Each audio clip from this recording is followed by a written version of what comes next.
yesterday, and the infield here in St. Louis is known to be fast, so you'll see some balls scooting right on through there. The umpires have just come out, and behind the plate it'll be Frank Sikori of the National League. At first base it'll be Bill McKinley of the American League. At second base it'll be Ken Burkhart, who was also a pitcher on that 1946 World Series Cardinal team. Hank Shore of the American League will be at third base. In left field down the foul line, it'll be Vinnie Smith, and in right field, it will be Al Smith.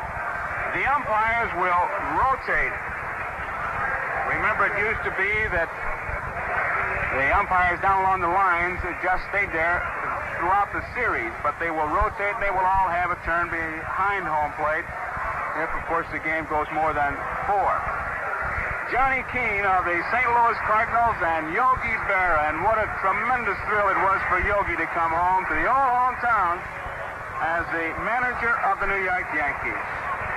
Johnny Keane and Yogi out with the umpires discussing ground rules, but they were out mighty early with Commissioner Ford Frick as they went over the ground rules so that there were no doubts in anybody's mind as to what will happen in case it hits this, that, or the other thing. This is a small ballpark in comparison to many. Down the right field line, it's 310. In the slots in right center, it's 354. Now, there's a screen that goes out into the right center field, and it stops, and a ball off the screen is in play into the pavilion or on the roof, a home run. The slot in left center field is 379. In this ballpark, if you didn't have a chance to scout a lineup, what you would do is try to pitch away from the left-handed hitter. Don't give him that good ball to pull. If there is one field that a pitcher looks for help as far as making that batter hit the ball, it'll be center field. The Cardinals with Flood, and Brock and Shannon fine defensively, and of course Maris, Mantle, and Tresh can go get that ball. Fine defensive outfield on both ball clubs. Whitey Ford is still throwing down the right field corner. Ray Sadecki has finished his warm-up tosses. The color guard is started towards the flagpole in center field. It's the U.S. Marine Recruiting Service here in St. Louis. The national anthem will be sung by Marty Bronson, who is a St. Louis radio and television personality, and Vicky Carr. The microphone is set about 20 feet in front of home plate. Marty Bronson and Vicky Carr walking towards the microphone. The Cardinals are taking the field. The infield. And that's the reason for the applause that you hear. The crowd is standing, and now our national anthem.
For station identification. 810 and you dial WGY Schenectady. Play Safe serves Saratoga Vichy, the perfect mixer. Drinks in the rocks are rough. Saratoga Vichy makes mixed drinks taste better. Get Saratoga Vichy with a bright yellow label. Right out in front of home plate with young Dave DeShetler, who is 4.5 years old, the United Front poster boy. He will throw out the first ball. Jay DeShatler, the man and the boy. So there you see the man and the boy. The applause goes up for the youngster and Stan the man. He got off a pretty good throw. Ray Sadecki on the mound. McCarver ready to take the warm-up tosses. Whitey Ford continues to throw in the right field bullpen. And now to bring you the play-by-play, here is Phil Rizzuto. Well, thank you very much, Joe. And young Ray Sadecki on the mound, who, by the way, was in the 4th grade in elementary school when Whitey Ford was pitching his first World Series for the Yankees in 1950, will be opposing the crafty left-hander for the Yankees. And, Joe, I was looking at their averages. Looks like they're going to have to earn their way on first base. Both these boys give up very few walks. Sadecki, I would say more than Ford, Phil, might have a little control problem, but the thing is, and I can't emphasize it enough, and I know you like that kind of pitcher, when he maybe walks the guy, he doesn't let up. He just aims for that middle of the plate and just guns it. Well, that's right, Joe, and everybody likes to play in back of a pitcher who's got that good control because you're always on your toes. You're getting back of these pitchers that have 3 and 2 on every hitter, find yourself back on your heels, and then you're in trouble. Might wear out 2-3 pair of Ingersolls in a 9-inning game. Well, I'd say to Joe, I don't know about you, but this is the most nervous time for any ball player who's in a World Series. Phil, now, isn't it the truth when you hear a ball player say, oh, it's like any other game? It's got to be a liar. He's got to be. Even Mickey Mantle is in his 12th World Series. As if anybody tells you they're not nervous before a ball game, he says they're lying to you. Matter of fact, the night before the first game, you sit there and think, oh, gee, maybe I'll be the hero tomorrow, or maybe I'll be the GOAT. Well, we'll find out right now as Phil Lynn steps into the batter's box. Frank Crissetti coaching at third. Jimmy Gleason at first. Ray Sadecki ready for the first pitch of the ball game. Gets the sign from Tim McCarver. Here's the pitch, and it's a curve low and inside. Ball 1. On deck, Bobby Richardson. As Joe told you, it's a beautiful day for the ball game. Sun shining brightly here in St. Louis. Sadecki kicks, delivers a foul back to the screen. 1-1. Phil Lynn's batted .250 for the year for the Yankees. Did a great job after Tony Kubek was injured, defensively and offensively for New York. Sadecki's 1-1 delivery is on the inside corner. 1 ball, 2 strikes. Both these clubs, as you know, had a battle right down to the wire. The Cardinals had to go to the last day to win the pennant. The Yankees next to the last day to clinch the pennant in the American League. So their momentum has both teams rolling. Sadecki's pitch is low and the count's even at 2-2. Tell you, Joe, this first time this time of the year I've seen grass on the infield here in St. Louis. It's freshly planted, too. New sod. It came out great. I know Dick Rode was telling me about it, and it's fast. They've cut it very short. I know it always has been fast. The 2-2 pitch, ground ball to third, bounces off the chest of Boyer, picks it up, throws to first. They got him. Good play by Ken Boyer, who, as that ball took a short hop, bounced off his chest, but he pounced on it. And as you know, there's a big story here with the 2 Boyers playing third base. Kenny also with that good strong arm, as Cleat has.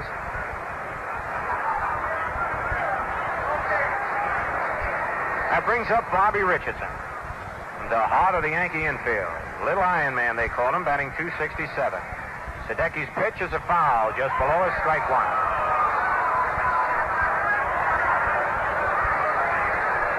Great Cardinal speed in that outfield. They play pretty much with the hitters just straight away. It looks like there's a lot of room, but as soon as they see that fly ball go up, that speed can really close those gaps. I noticed that, Joe. They played Linz and now Richardson, both straight away. And we'll have to see what happens here. Next pitch to Bobby is popped in the air. The second baseman, Dal Maxwell, back on the edge of the outfield grass. Backing up now, and the wind takes it. He makes the play. Oh, man, that wind is really blowing here. And, Joe, once that ball gets above the roof of the stadium, it takes off. The way it's blowing now, it's blowing out towards the scoreboard in left field from the first base line directly out. And I tell you, as a catcher, what you do is have a lot of room so the third baseman gets it. Well, this is going to be an interesting day for the infielders and the outfielders on those high fly balls. Here's Roger Maris. Roger with a .281 average for the year for the Yankees. 2 out, nobody on. No score. We're in the top of the first. Hideki pitches. It's right in there. Strike one call. Phil might just add, there are no clouds in the sky to help the ball players. It's a real high sky. You always look for those little angels up there, but there are none for the ball players today. And that does make it a little more difficult on those high flies. Hideki's next pitch, a curve outside. Counts even at 1-1. Now, even on Maris, Joe, as you said, I noticed they have not overshifted hardly at all. This is one outfield. They can run away from their mistakes. They can misjudge the ball, but with their speed, still make the play. The pitch to Maris, swing and a miss on a change-up curveball. 1 ball, 2 strikes. In contrast to the American League, they really overshift on him, and right here, they really give him right center and left center. They do, which is amazing. Of course, they're not used to seeing this with Maris up there. 2 out, nobody on. Ready now for the 1 ball, 2 strikes. The pitch is low and away. The count's even at 2-2.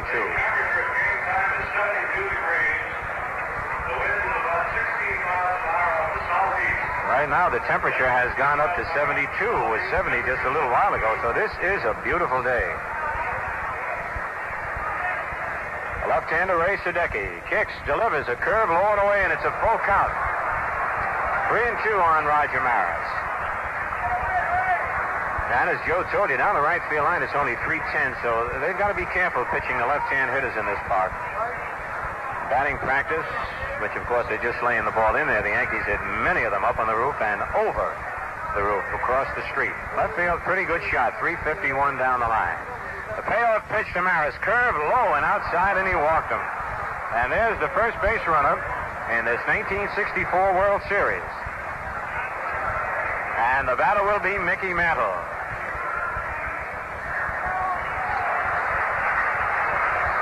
Mickey finished the year with a 303 average. But batting right-handed, Mickey hit .424 against left-hand pitching. He had a fantastic year batting right-handed. Bill White holds first against Maris. Hideki pitching from a stretch position. Delivers a changeup that's low, ball 1. It's .425 in center field here, and Flood is known to be able to go back on a ball, but right now he's about a $1.35 cab ride out there. He's way out there. This is the deepest he's played for any of the Yankee hitters up to this point. And as Joe told you, the wind is blowing out. Next pitch to Mickey. Inside, brushes him back. Ball 2-0. So Ray Hideki, who had very little trouble with Linz and Richardson, naturally pitching a little extra careful to Maris and Mantle, lost Maris on a 3-2 count, now has 2-0 on Mickey. On deck, Elston Howard. So this is the meat of the Yankee batting order now. The pitch to Mickey, nicks the inside corner, strike 1 call. Hideki's fastball will tail away from the right-hand hitter, and many times he'll start it at the right-hand hitter's body, and it'll catch the inside corner. Well, he must have been watching Whitey Ford then, Joe, because Whitey uses that pitch for a strikeout pitch a lot. And you've got to stay with that pitch. All right, ready for the 2-ball, 1-strike pitch. It's a little high and inside, 3-1.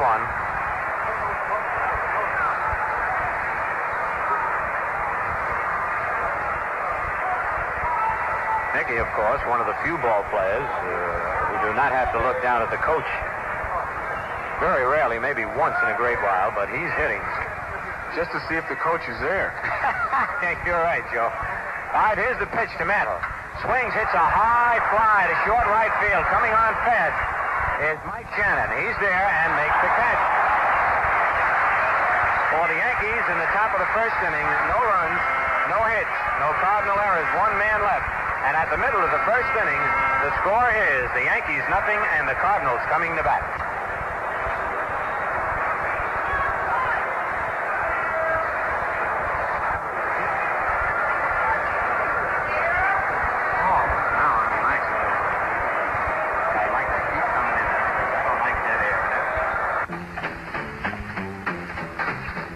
This is your year to go compact. This has got to be your year to go tight. New Dodge darts, coming on big for 65. Darts priced like a compact, handles like a compact, saves like a compact. But that's it. Darts bigger, bolder, roomier. And why not? Dart's not just a compact. It's the Dodge size compact.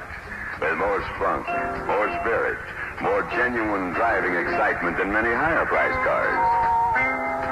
New Dodge Dart. This one's all Dodge. With Dodge-size power, Dodge-size comfort, Dodge-size value, and all tied up with a small-size price tag. So go with the compacts you can grow with. Fit yourself out with new Dodge Dart, coming on big for 65 at your Dodge dealers now.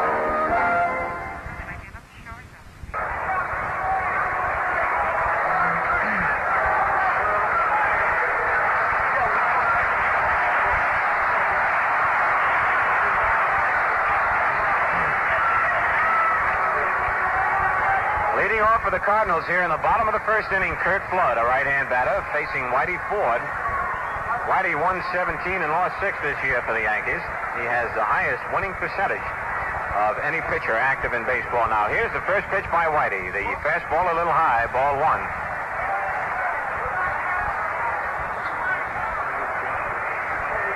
Coaching for the Cardinals, Vern Benson at third and Joe Schultz at first. Whitey's next pitch is a ground ball to third. Boyer on one hop. Fires across to Pepitone and it's one away. Flood hit that ball right off his fist.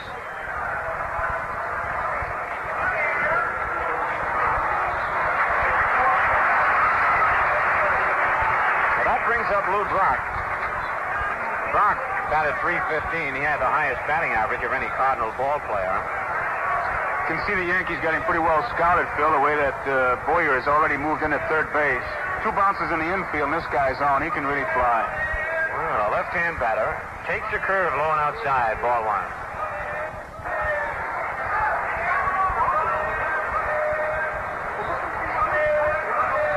Boyer is in at third. Outfield straight away on Brock. The pitch, swing and a miss. Strike 1, 1-1.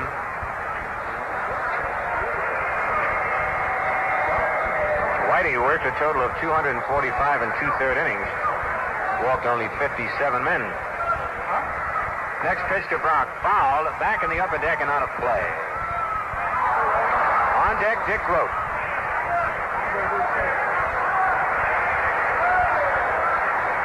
A real fast infield, which, of course, is an advantage to hitters. This has always been a hitter's park. Of course, there have been a lot of well-pitched, low-run, low-hit games, but on the average, you find a lot of scoring here. Whitey's sidearm curve foul just off the end of the bat. Brock was known to really be weak against left-hand pitching, but Johnny Keane, his manager, said that's been one of the surprising things about this young fellow, that he's been able to hit all pitching, especially left-handed pitching. And Whitey really pulled a stop on that one. He about stepped on Joe Schultz, the first base coach. He sidearmed him over there. He's coming away from first base. And he still got a piece of it, Joe. All right, Whitey gets the sign from Elston Howard. There's a foul down the left field line, drifting back into the stands and out of play.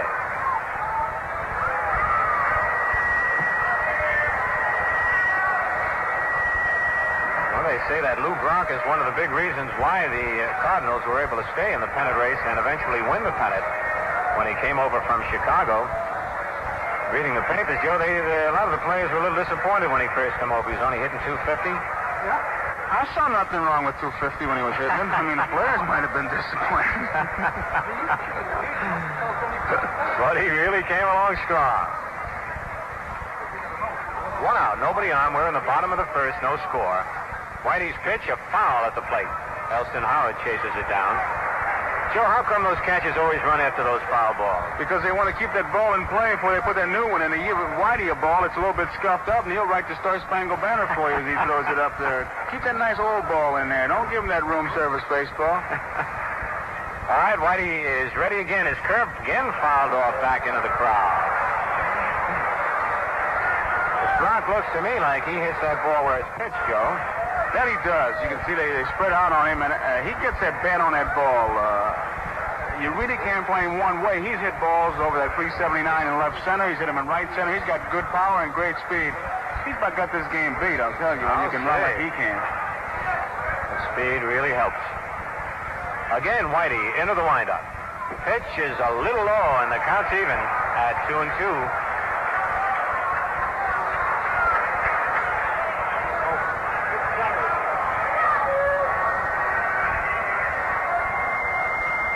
balls, 2 strikes, 1 out, nobody on. Whitey kicks, side-on pitch. Just misses the outside corner. Boy, that Brock really looked that one over. That was awful close to take. Both Flood and Brock, Phil, like you did when you were playing, had great control of that strike zone. You guys were like surveyors up there. An eighth of an inch you'd take it. I guess there's nobody that ever had the eye that Ted Williams did. I guess Musial, too. All right, it's a full count on Lou Brock. Whitey ready. The payoff pitch is a curve ground ball in the hole. A base hit to right field. Mickey Mantle is up with it. And Lou Brock hung in there and hit a pitch about letter high on the ground between first and second. That's the first hit of the 1964 World Series. They turned Brock loose, Phil, to the point that he can run anytime he wants. Keene has the sign of don't run, a hold sign, which is a tribute to his speed. And with Grote up there, you can look for anything because Brock can go, and of course we know how Grote can handle that bat. That's right. Dick Grote, one of the best hit-and-run men and opposite field hitters in baseball. But, of course, they've got to battle with Whitey Ford, who has one of the best moves in baseball. Stretched by Whitey. The pitch to Grote. A line drive takes it to right field. Mantle comes in. Brock round second. He's going to try for third. Here's the throw. It's offline, and he's in there. And the Cardinals have runners at first and third. Joe, that guy's got to be able to fly to take third base on a line single to right. I was watching where he was when Mantle picked up that ball. He was a step from second base and stepped on second base as Mantle picked up the ball. But once again, Mantle has to rush the throw because of the scouting reports. And he got his throw off the line, and Brock went into third base standing up. Standing up. That is fantastic because you've got to remember it's a short right field screen here in Busch Stadium, and Mantle is playing shallow.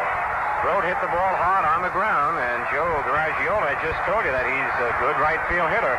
Here is Ken Boyer now, who led both leagues in runs batted in at a .295 average. The Yankee infield, with the exception of Pepitone in double play depth. Pepitone holding Grote at first base. Brock leads off third. Whitey sets. Pitch to Boyer, low and away, ball 1. On deck, Bill White. Yankee outfield has to play Ken Boyer deep. He's got power to all fields. Whitey's next pitch is hit high in the air to right field. Mickey Mantle is under it. Brock is tagging. Grote is tagging. Mantle makes the catch after misjudging the ball. Has to throw in at second base, and the Cardinals lead 1-0.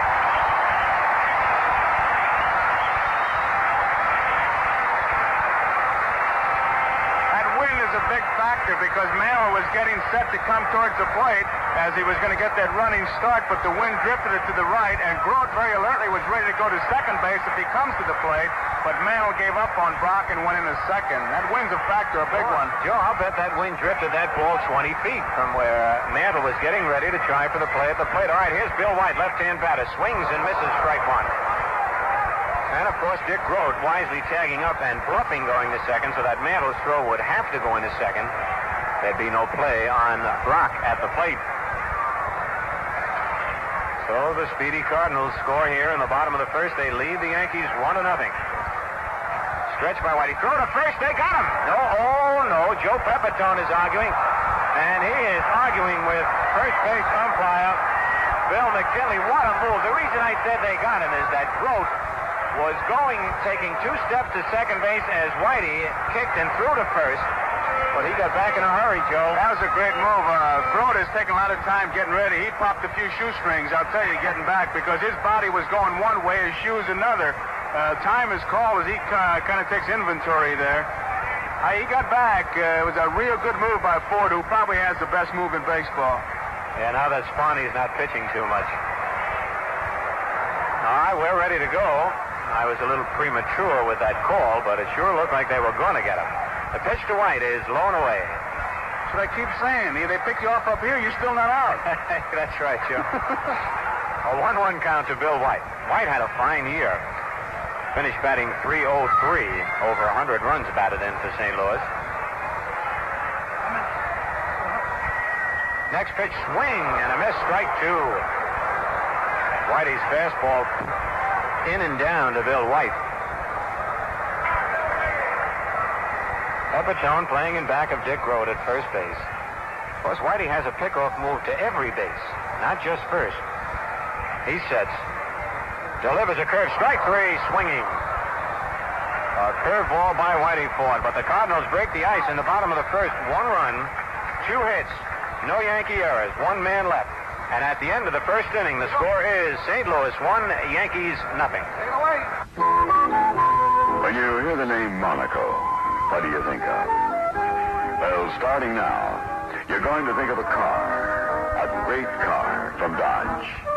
Dodge Monaco, coming on big for 65. Monaco, a new car, a new tradition, a new way to travel, with all the best things you've come to expect from Dodge. Monaco, where does it stand? Long and proud in the big new Dodge lineup for 65. Outside, Monaco is trim, sleek, young. Inside, Monaco is rich and roomy. Bucket seats, front and back. Console, front and back. Under the hood, Dodge power, Dodge efficiency, Monaco spirit. Test drive new Dodge Monaco coming on big for 65. Now, at your Dodge dealers. Back at Busch Stadium, Phil Rizzuto along with Joe Garagiola. And as we get ready to play in the top of the second inning, it'll be Elston Howard, Tommy Tresh, and Joe Pepitone to face Ray Sadecki. Howard, who finished the year with a .313 average, takes the curve high and outside, ball 1. Ballpark has certainly changed since the last time I was here when the old St. Louis Browns played their last game here in 1953. Sadecki's pitch is fouled just to our right. And a great play by one of the guests in the upper deck. 1 ball, 1 strike on Elston Howard. I don't want to say nothing, Phil, but I see why you call it a hitter's park. You played against the Browns, right? They were a little different than the Cardinals, Joe. There's a line drive, and past Dick Grote out in the left center field. And, boy, there's an indication, Joe, of how fast this infield is. He didn't get his glove down. No, he got to the ball, actually, and the ball scooted right underneath his glove. It's a base hit for Elston Howard. The first Yankee hit of the ball game, and it brings up Tommy Tresh. Tresh, a switch hitter, batting right-handed. Bill White moves over to cover first against Elston Howard. Cardinals leading 1-0 in the top of the second. Sadecki sets. His pitch is high and tight, ball 1. Sadecki does not have nearly the move that Whitey Ford has. Being a left-hander really helps because he's looking at the runner, but it's not what you would call an exceptional move, just an adequate move. But as you say, those left-handers have the advantage. They're looking at you, and you almost automatically break back to first as they pitch. Pitch is hit deep to left center field. Way back there. Flood going back, and that ball is gone in the seat. A home run in deep left center field for Tommy Tresh. And, Joe, that ball was more of a line drive than a high fly. It really carried out there in the slot. Once again, keep in mind the wind is blowing out that way. Flood broke about 3 steps and then watched it. The wind did not help or hurt that ball because he just went out. It didn't get up or down, Phil. Just right on out of here. He hit that ball right on the nose. Well, I want to tell you, I don't know whether it's where I'm sitting, but that surprised me. I knew he hit it well, but not that well. And the Yankees take a 2-1 lead with nobody out. In the top of the second, the batter is Joe Pepitone. Pepitone, who finished the year batting .251. Hitting left-handed against Sadecki. Ground ball to second base. Maxfield right there is up with it. Flips to Bill White, and it's 1 away. I tell you, even the ground balls had a hit right at the infielders. You've got to be ready. Now that brings up Clete Boyer. Clete had his poorest year in the big leagues. Finished the season with a .218 average, but you can't discount the amount of games that Boyer has saved or won with that magic glove of his. And there's his brother playing down at third. Got to be mixed emotions between these two youngsters. Pitch to Clete is high and outside, ball 1. You know, Joe, I don't see Ken day in and day out, but they tell me he's a pretty good glove man, too. I'd say he can do everything. Hit with power, great speed. He's a real fine ball player. Next pitch is a curve in there. Evens the count at 1-1. He's got that one thing, too, going for him, Phil. I think he's a leader on this ball club. He's a guy who can pick you up and carry you. Man, you need one of them, Joe. Yankees have Mickey Mantle, of course. Boy, hits one to center field, a base hit. He broke his bat, hit it right off the end. Cleat takes a big turn at first base and comes back as Kurt Flood fires it into the infield. So Cleat Boyer gets the third Yankee hit of the second inning. And it brings up Whitey Ford. Whitey, as a batter, hit 119. He can handle that bat pretty well. Good bunter, and a lot of times he likes to fake that bunt and hit past the third baseman. And he's creeping in, Joe. Kenny Boy is coming in on the grass. The pitch to Whitey, he started a bunt, pulled the bat back. It's ball one. Boyer right in on top of him, Phil. He may have to bunt that ball to Bill White, but White is one of those daring first basemen who is not afraid to throw that ball to second base. They've pulled off more than one where the first baseman to the shortstop back to the pitcher who was covering first. Well, we'll look for it, Joe, and then we'll look for Whitey maybe trying to pop that ball over Boyer's head. Here's the stretch. The pitch, he squares around and swings. The runner's going to throw to second, and he's safe at second base. How do you like that play? The Yankees put the hit and run on, and that sure surprised me as Whitey bluffed that bunt, then was ready to swing away. The curve he swung at and missed, and Boyer, who got a real good jump as Bill White was charging into the plate, steals the bag. Oh, that action going on looked like somebody speeded up the projector. It did, didn't it? Yeah. It shook me up. All right, the pitch to Whitey Ford hits his bat as he tries to check his swing. 1 ball, 2 strikes.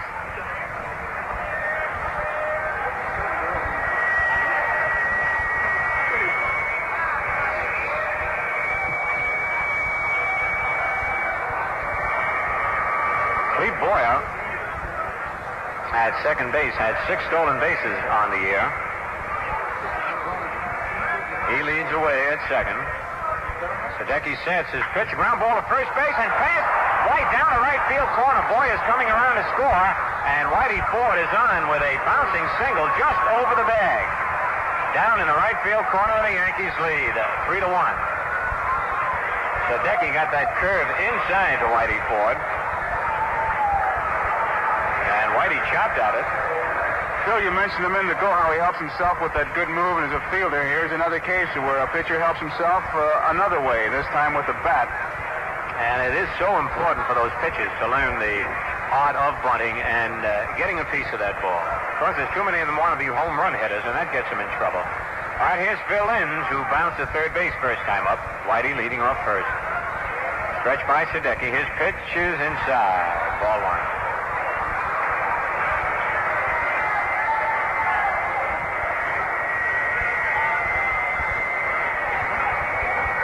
Cardinals getting a little action down in their bullpen now.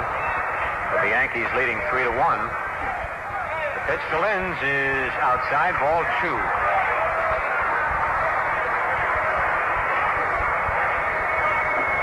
Nothing on Phil Linz.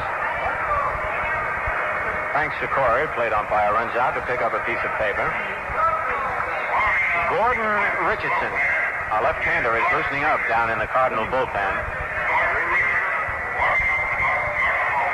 Whitey with a warm-up jacket on, leading off first. Pitch to Linz is high, ball 3. 3-0. Ray Sadecki, who won 20 ball games this year, while losing 11, in a little bit of trouble here in the second inning, has allowed 3 singles and a home run. The Yankees leading 3-1.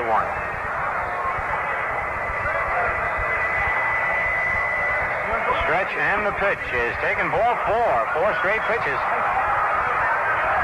And Linz gets a base on balls, and that's the second walk given up by Sadecki in the ball game. He walked Maris in the first inning.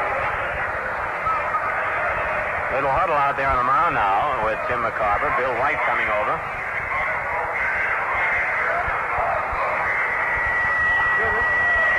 And now Bob Humphreys, a right-hander, goes down to join the left-hander Gordon Richardson in the Cardinal bullpen. Bobby Richardson popped his second base in the first inning. On deck, Roger Maris. Whitey Ford at second, Phil Linz at first. There's 1 out here in the top of the second. Sadecki to the stretch. His curve is right down the middle. Strike 1 call.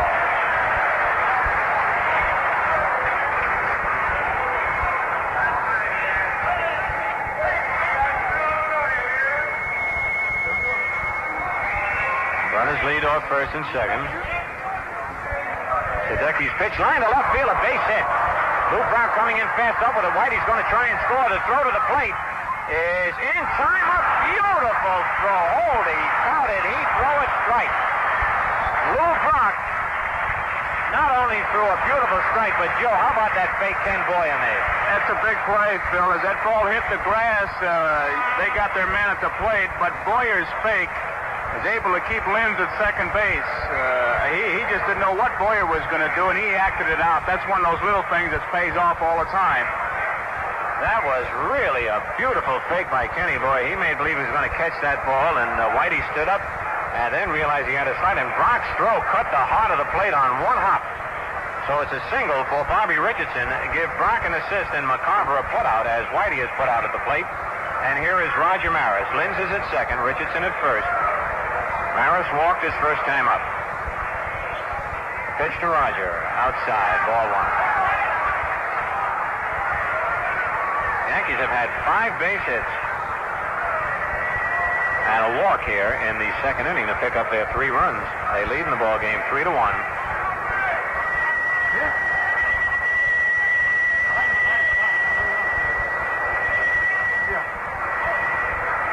Maris, the 8th Yankee to come to bat here in the top of the second. Sadecki sets. His pitch is high and outside, ball 2, 2-0.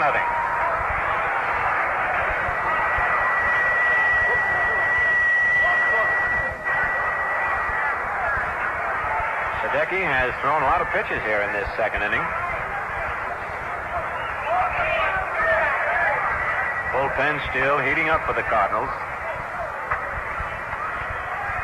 Here's the stretch. The pitch hits the outside corner. 2 balls, 1 strike.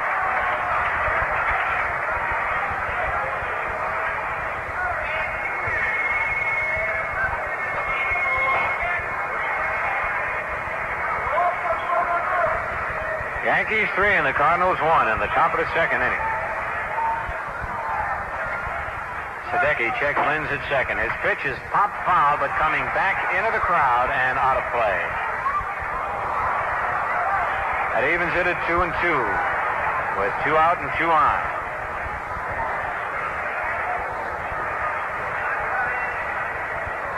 On deck, Mickey Mantle.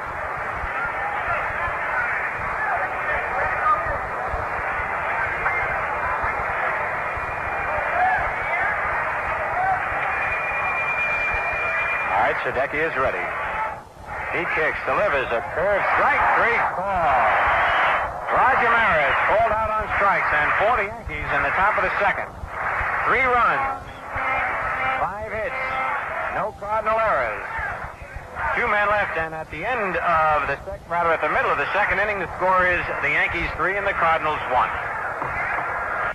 When you have a car like Dodge that's been setting sales records left and right for the last 2 years, what do you do for an encore? Just this. Design, build, and introduce a brand new car called Dodge Coronet. When you see Coronet, drive Coronet, you just know this one's coming on big for 65. Big in size, big in value, big in performance. New Dodge Coronet. A hot new Dodge at a new lower price. Hot is right and easy to handle. Price is low and easy to take. Lines are clean and easy to look at. New Dodge Coronet. Give it a look. Give it a try. Coronet will give you all it's got, and that's plenty. Drive new Dodge Coronet, coming on big for 65 at your Dodge dealers now. For the Cardinals, it'll be Mike Shannon leading off. The right fielder who finished the year batting .261. It was a pleasant surprise for the Cardinals. Having a little trouble with that right field spot. Tall, lean right-hand batter facing Whitey Ford with the Yankees leading 3-1 in the bottom of the second.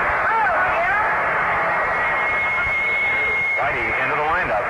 Curve is a little bit high. Ball 1.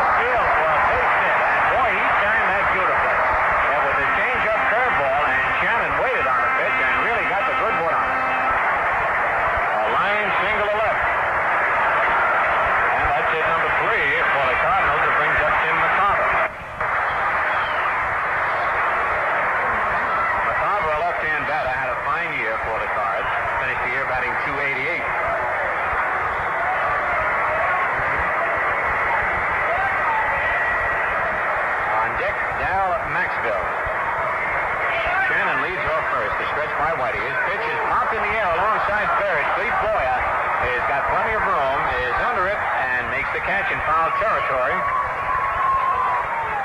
One out here in the bottom of the second. That brings up Dal Maxville, the second baseman, hitting .231 on the year. Bill Dinn did quite a job on the final game of the year when Julian Javier could not play at second base. On deck, Ray Sadecki. Whitey sets. His pitch, a ground ball hit in front of the plate. Whitey comes in fast up with a fire to first, and just in time the throw almost pulled Pepitone off the bag, but Joe was able to stretch and just glove it one-handed, moving to second on the play, Mike Shannon. That was not a sacrifice bunt. Maxwell had swung and hit the ball right off the end of the bat. And here is Ray Sadecki.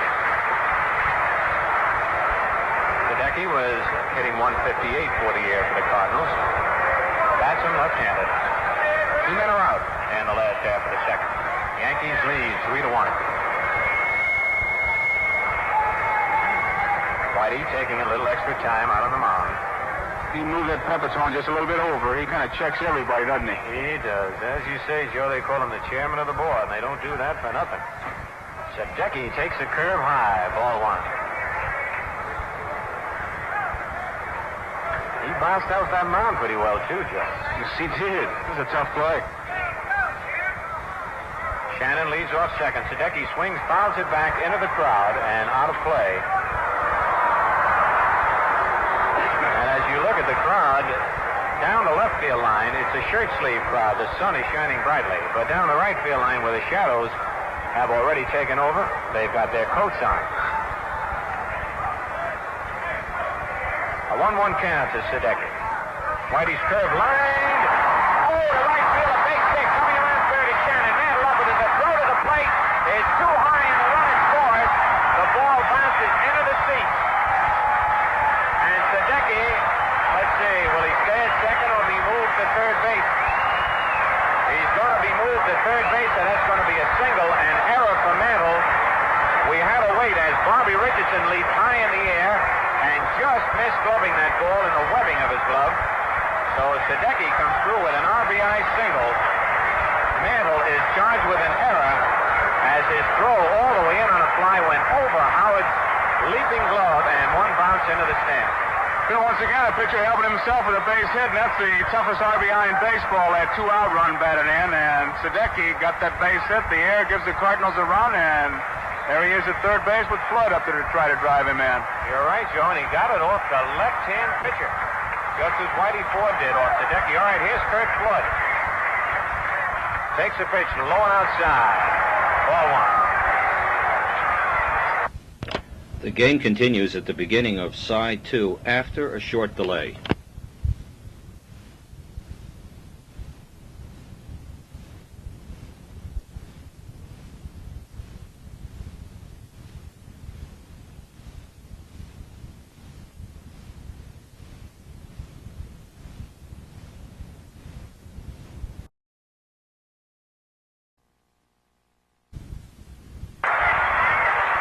Bounced at third base his first time at bat. A right-hand batter. 2 men are out.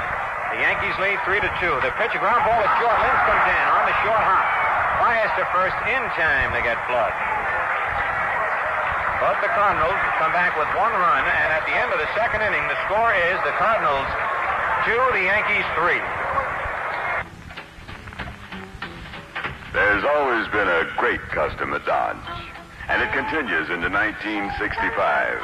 Dodge Custom 880, a car with a great past, a great future.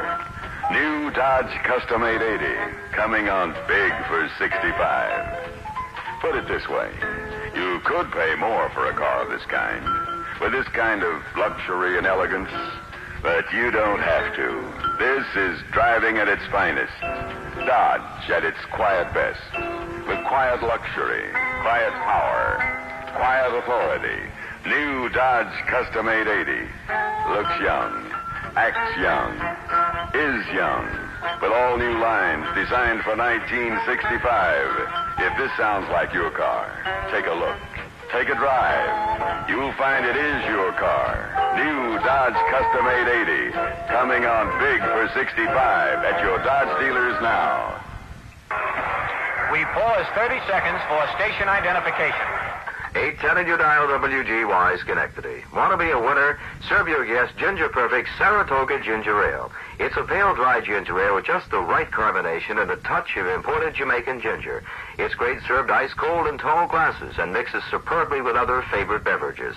And with full quarts of sparkling Saratoga Ginger Ale, you get over 10% more beverage than you would in other so-called quarts. Saratoga Ginger Ale strikes out thirst and makes a delightful mixture, too.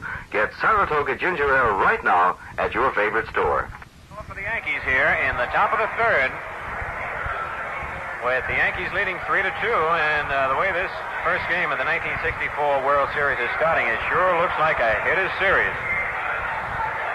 A lot of people think it's going to be pretty comparable to the one in 1960 between the Pittsburgh Pirates and the Yankees when Mazeroski's home run finally won it. I remember that very well. First pitch to Mantle is taken, strike one call. Mickey flying to right field his first time at bat.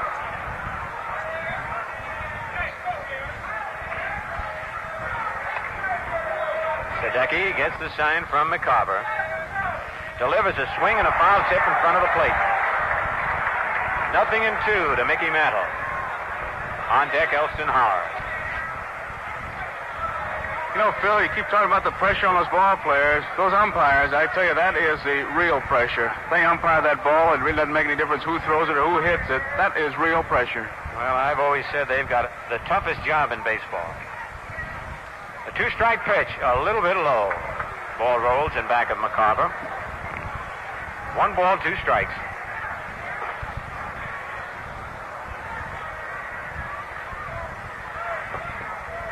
And now Mantle wants plate umpire Frank Sikori to look at the ball. And Sikori's going to throw it out of play. That's what I like. The umpire spends a couple hours rubbing up a baseball. I don't care who the catcher is. As soon as he gets a new ball, he's going to rub it up. That's right. And if you throw it to the third baseman, he'll rub it up. And by the time he gets back to the pitcher, he'll ask for a new ball. The pitch to Mickey. Swing and a miss. Strike 3. He struck him out. And, Joe, that looked like a breaking pitch to me. That's exactly what it was. That was his curveball. And a good one. He had Mickey fooled. All right, here's Elston Howard. Howard ripped a single to left center field in the second inning. Came around to score on Tommy Tresh's home run. The pitch to Howard, high and away, ball 1. Yankees scored 3 runs in the second. The Cardinals had 1 in the first and 1 in the second. That Kurt Flood is deep again in center field. Sadecki's pitch low and inside. 2-0 to Howard. Ellie's from not too far away from here, Joe, right? Right within the shadows of this ballpark, Phil. Not far at all. Uh-huh. He, like everybody else, having problems with tickets, too. Especially in this spot. The pitch to Howard is low and away. Ball 3. 3-0. He was a star athlete here at Vashon High School. I know. I saw him play a little basketball during the winter. Now the 3-0 pitch to Howard. He takes it. It's outside, ball 4. And 2 of the 3 walks given up by Sadecki were on 4 straight pitches. Brings up Tommy Tresh, who lined a home run deep in the left center field seats. Bill White comes over to cover first, holding Howard close to the bag. On deck, Joe Pepitone. 1 man out. Sadecki stretches. Pitch to Tresh, ground foul outside of third. Past Frank Crissetti down the left field line.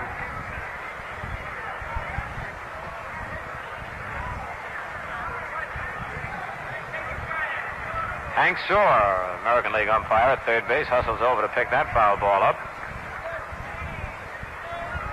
As Joe told you, the 6 umpires will alternate instead of the foul line umpire staying out there for each game. The pitch, a bluff bunt by Tresh, taken outside. Ball 1-1-1.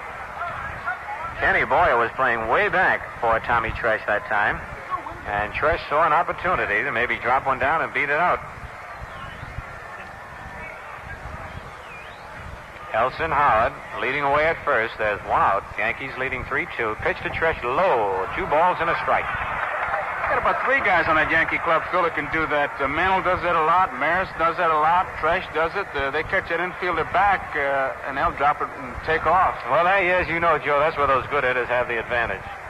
Little guys like Richardson and Linz, they're playing right in on them anyway, so they have a little trouble. All right, Howard bouncing off first. There's a throw over there by Sadecki, but not in time. Big thing about that, they can pick up about 2-3 steps, and that's enough to get that glancing base hit. Yeah. Here's a pitch to Tresh. One hopper to Grote over to Maxwell for 1. Back to first, double play. A good double play, short to second to first. And at the middle of the 3rd inning, the score is the Yankees 3, the Cardinals 2. This is Joe Garagiola. Say, you ever notice how in some sports a youngster will make the headlines for a while and then poof, sometimes when work comes in the door, interest goes right out the window. In business, too. Like the flash in the pan, who's great on selling but short on service. You know, that's why it pays to do business with a Dodge dealer. Here's a guy who knows it takes work to keep a customer happy, so he works.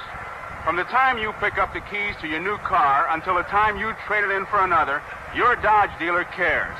He calls it customer care, service that treats you like a guest, and he treats your car as well as he treats you. Mopar Chrysler parts, smart mechanics, a real car health plan. See your Dodge dealer, a man who keeps on caring. And right now, your Dodge dealer offers a free World Series spin-a-fact wheel. 60 years of World Series facts and figures, batting averages, pitching records, plus highlights of every series from 1903 to 1963. Be an instant baseball expert. Just ask your Dodge dealer for it.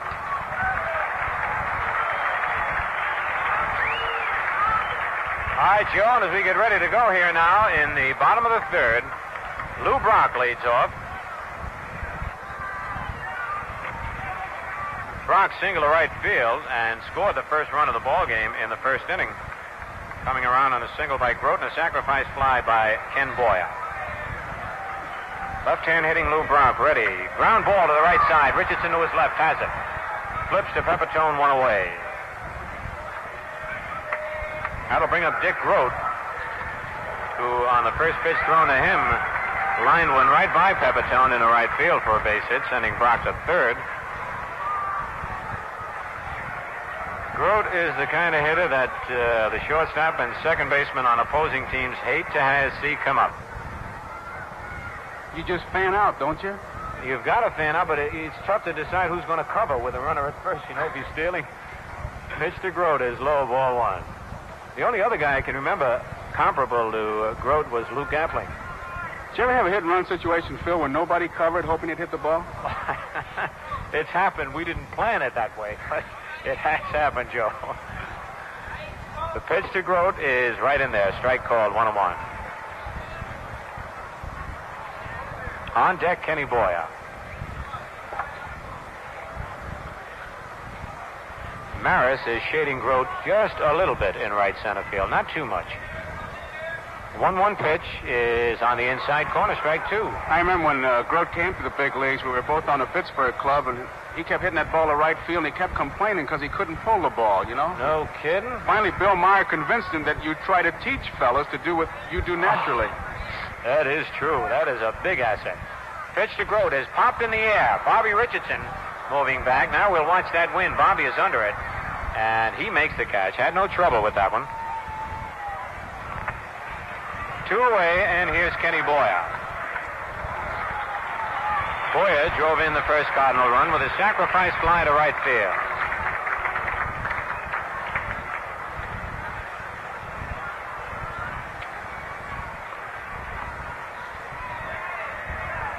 On deck, Bill White.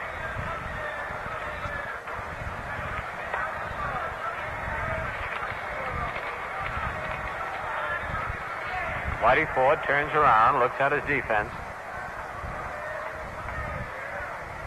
Whitey's pitch taken outside, ball 1.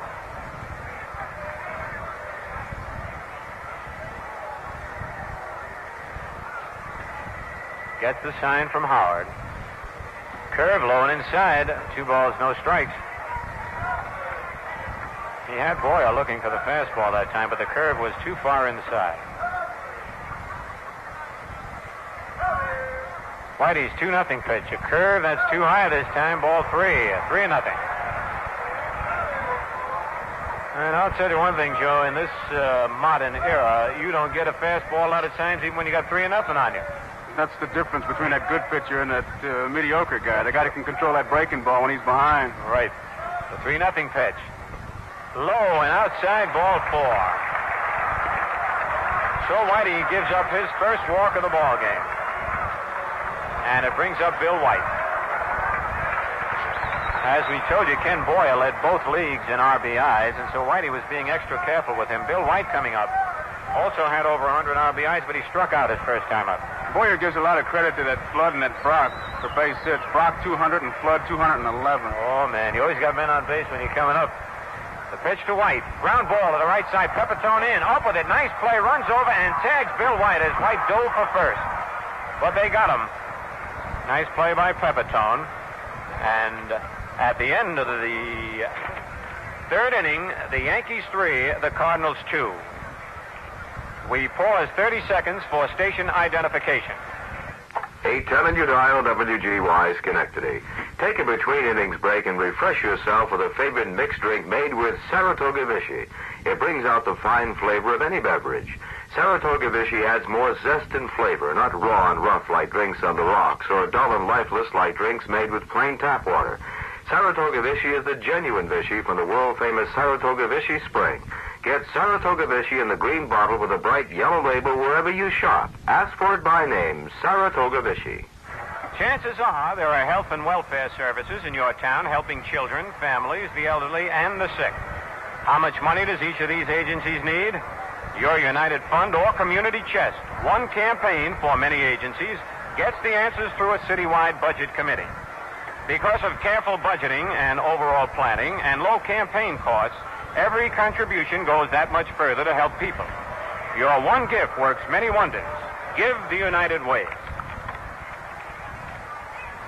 All right, we're ready to go again. It's the top of the fourth, and Joe Pepitone will be the batter. Joe bounced to second base his first time up. Ray Sadecki delivers the pitch, hits the outside corner, strike one call.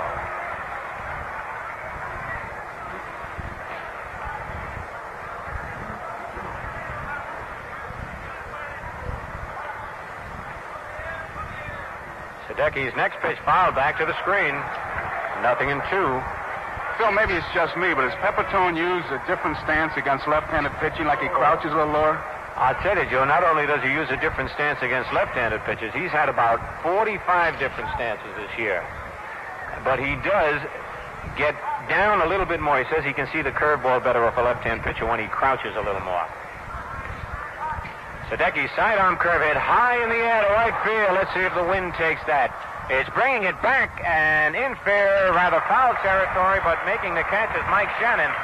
That ball was out of the ballpark at one time, not for a home run, but over the stands, and that's why we had to wait. That wind is really blowing. You can see what a factor that wind is because the outfield is constantly checking with the flags. It can shift, but right now it's still blowing out towards left field. All right, here's Clete Boyle. Boyle singled to center field in the second inning, then stole second base and scored on a single by Whitey Ford. That was the run that has the Yankees out in front 3-2. Sadecki's curve foul back out of play.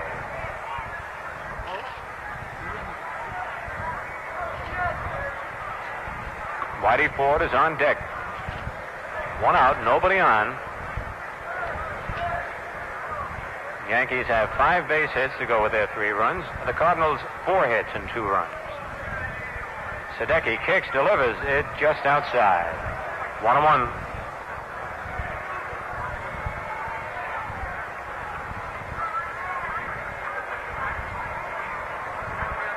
Now the 1-1 delivery. A curveball swung at, foul tipped in and out of the glove of McCarver. 1 ball, 2 strikes. The Yankee bench situated in the shade back of first base, and the Cardinals in the bright sunshine in back of third.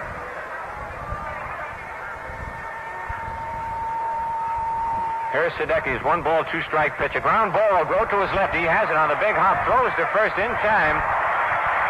Grote got a real good jump on that hard hit ground ball. and the ball came up to him. So it's 2 out, and here's Whitey Ford. Whitey single to right field to drive in a run, but then later in the inning was thrown out on as beautiful a throw as you'd want to see when Richardson single to left and Brock threw a strike to the plate.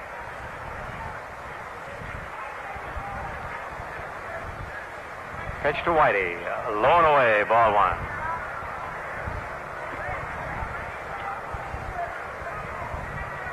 On deck, Phil Linz. Sadecki's pitch is low. No, it's not. It's in there. Strike called, 1-1. It's interesting watching these National League umpires work after watching the American League umpires all year. They umpire to the side of the catcher. The pitch is high, 2 balls and a strike. Boy, they're right on top of you, Joe. Does that bother the catcher at all? Well, if you can't catch it, does. Otherwise, you're all right. Anything would bother a catcher then. The 2-1 pitch is high, ball 3, 3-1. I tell you, working inside, though, like that, they work over the right shoulder with the left-hand hitter and the opposite with the right-hand hitter. Sometimes they do get Frank Descoli. I remember he'd be in front of you sometimes, and that could be embarrassing. Here's the 3-1 pitch. It's over the outside corner, and it's a full count.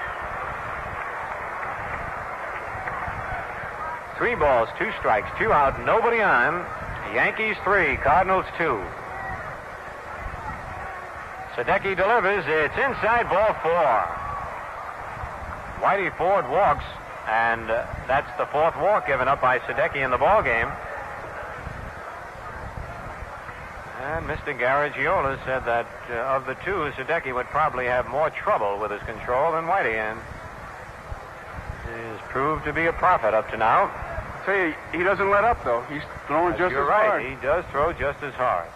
Phil Linz bounced to third and walked. Whitey does not put the jacket on this time. Last time he was on first, he had it on. Takes a pitch high, ball 1. Maybe he figures that extra weight is why he was caught at the plate trying to score on Richardson's single to left. You don't think this game is getting so specialized that he can't run against the wind? Yeah, I think it is, Joe. Believe me.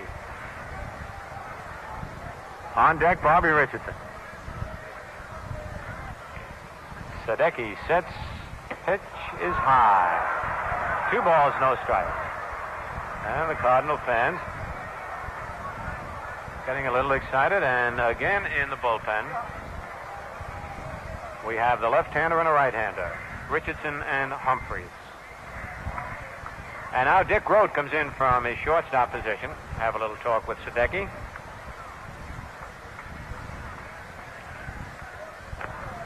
Bench jockeys really give it to you infielders when you do that. Oh, I know it. Oh. There's a ground ball to third. Beautiful play. Knocked down by Boy. Off with it. Throws to first. They got him. I see it, but I don't believe it. A great play, but Linz and Gleason and now Yogi are down there arguing with first base umpire Bill McKinley. And I'm going to have to tell you about that play when we come back. But at the middle of the 4th inning, the score is the Yankees 3 and the Cardinals 2. The cars are out. The results are in. Now you can see them. Now you can make your choice of the new 1965 automobiles. One of the best choices of all. New Dodge Coronet coming on big for 65. New Dodge Coronet. Hot new Dodge at a new lower price. How hot? Bring along your stopwatch and find out. How low priced? Bring along your Fairlane and Chevelle price lists and find out. New Dodge Coronet with big Dodge look and ride and feel. The kind of action and power that just naturally go with Dodge. How about styling? Every single Coronet line is clean, bold, beautiful. Drive new Dodge Coronet coming on big for 65 at your Dodge dealers now. Getting back to the play that ended the top of the 4th inning, Phil Linz bounced a ground ball right over the bag at third. Ken Boyer, going fast to his right, backhanded the ball, but did not catch it. It bounced down about 2 feet away from him. Now, Linz can get down the line. Well, Kenny Boyer pounced on it and off balance fired a strike to first base where Bill White, with a long stretch, just nipped Phil Linz. But Linz, Jimmy Gleason, and Yogi Berra argued with first base umpire Bill McKinley, saying that Linz had beaten the play. But I want to tell you that is one of the top defensive plays that I have seen in World Series play. And now for the Cardinals, leading off the bottom of the fourth, it's Mike Shannon, who singled to left and scored in the second.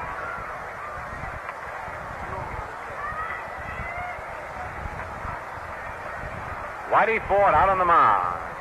His first pitch to the right-hand hitter is a swing and a miss, strike one. He tried to hold up, but now Shannon wants Frank Sikori, the plate umpire, to take a look at that ball.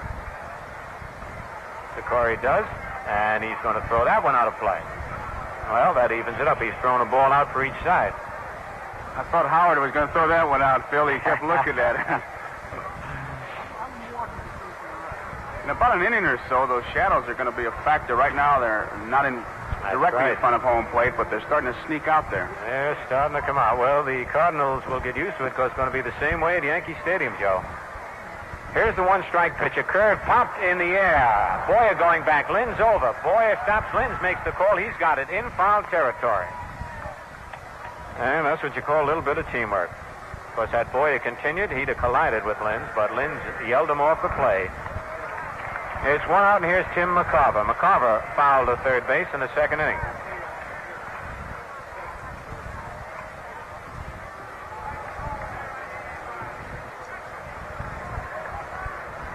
Boyer moves in on the edge of the infield grass at third base. Whitey's pitch is low and away, ball one. On deck, Dal Maxville.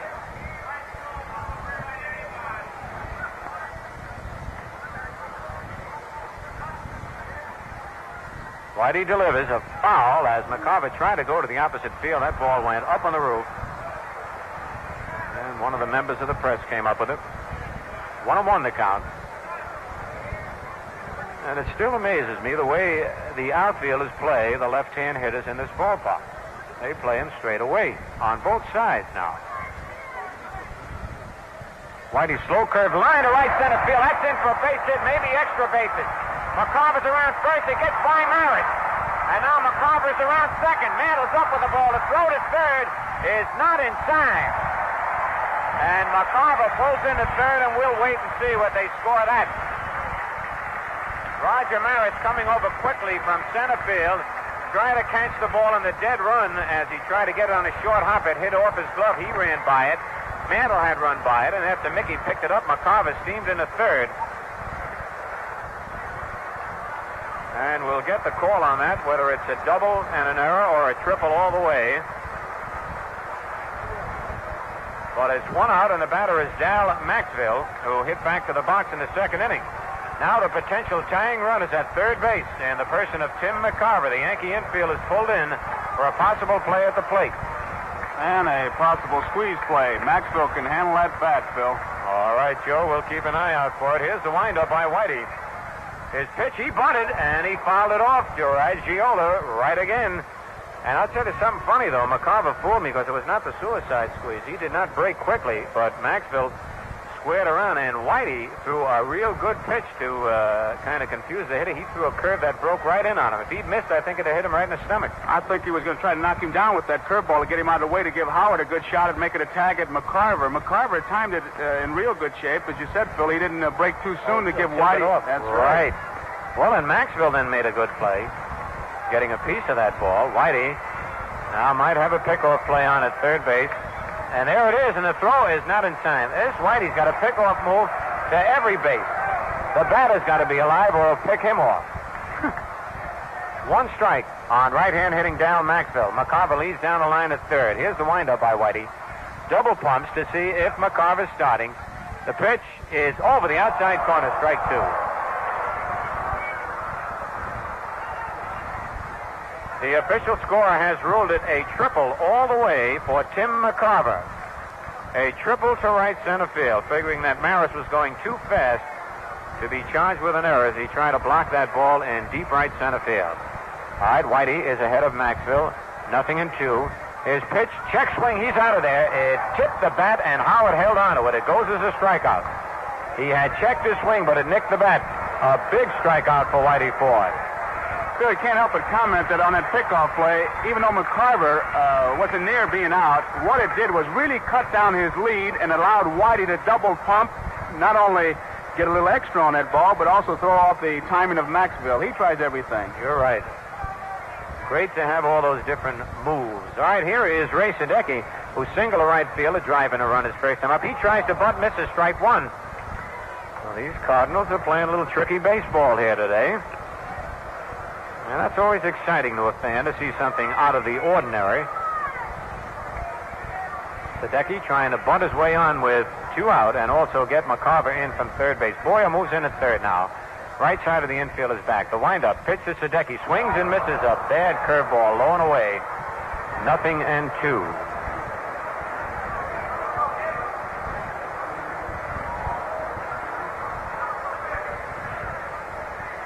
Yankees 3, Cardinals 2 here in the bottom of the 4th inning.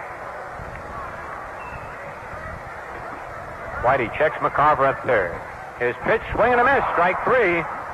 So Whitey Ford coming through with 2 clutch strikeouts. And now at the end of the 4th inning, the score is the Yankees 3, the Cardinals 2. This is Joe Garagiola. Say, you ever notice how in some sports a youngster will make the headlines for a while and then poof? Sometimes when work comes in the door, the interest goes right out the window. In business, too.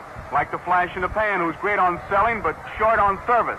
That's why it pays to do business with a Dodge dealer. Here's a guy who knows it takes work to keep a customer happy. So, he works.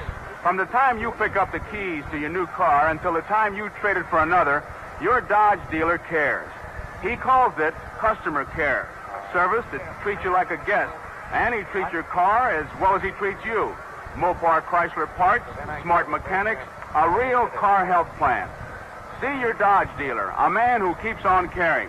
And right now, your Dodge dealer offers a free World Series Spin-a-Fact wheel. 60 years of World Series facts and figures, batting averages, pitching records, plus highlights of every series from 1903 to 1963. Be an instant baseball expert. Just ask your Dodge dealer for it. Okay, Joe, and now here is Bobby Richardson. Bobby popped to second base, lined a single to left field, a play on which Brock threw out Whitey Ford at the plate. Sadecki's pitch, swing and a miss, strike 1, and Bobby way out in front on a good change-up curve by Ray Sadecki. Yankees 3, Cardinals 2.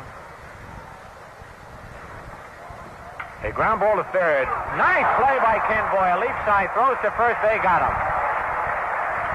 Oh, Joe, you were so right when you said this Ken Boyer can do almost everything that Clete Boyer can do at third base.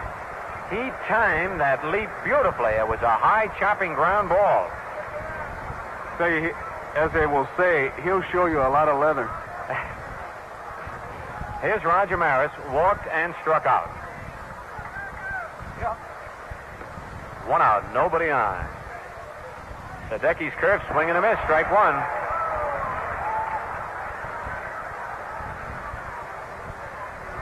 In no inning as yet has either pitcher retired the side in order. There's been somebody on base in each of the first 4 innings. There's a foul out of play in the upper deck. 0-2 on Maris.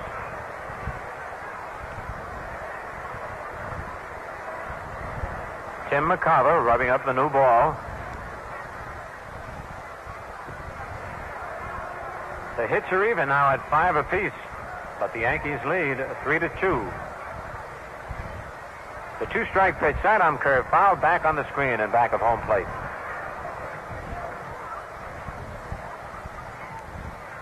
On deck, Mickey Mantle.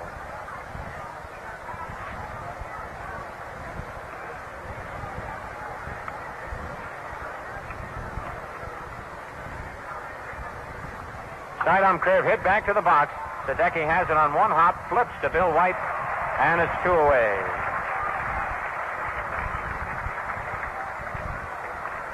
That brings up Mickey Mantle. Mickey has fly to right field and struck out. 2 out, nobody on. And on deck, Elston Howard.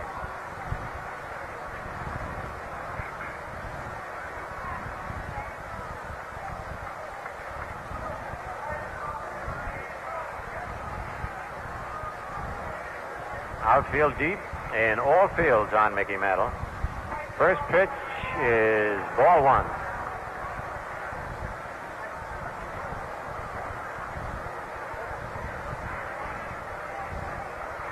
Left-hander kicks, delivers a curve. That's in there. Strike one, 1-1.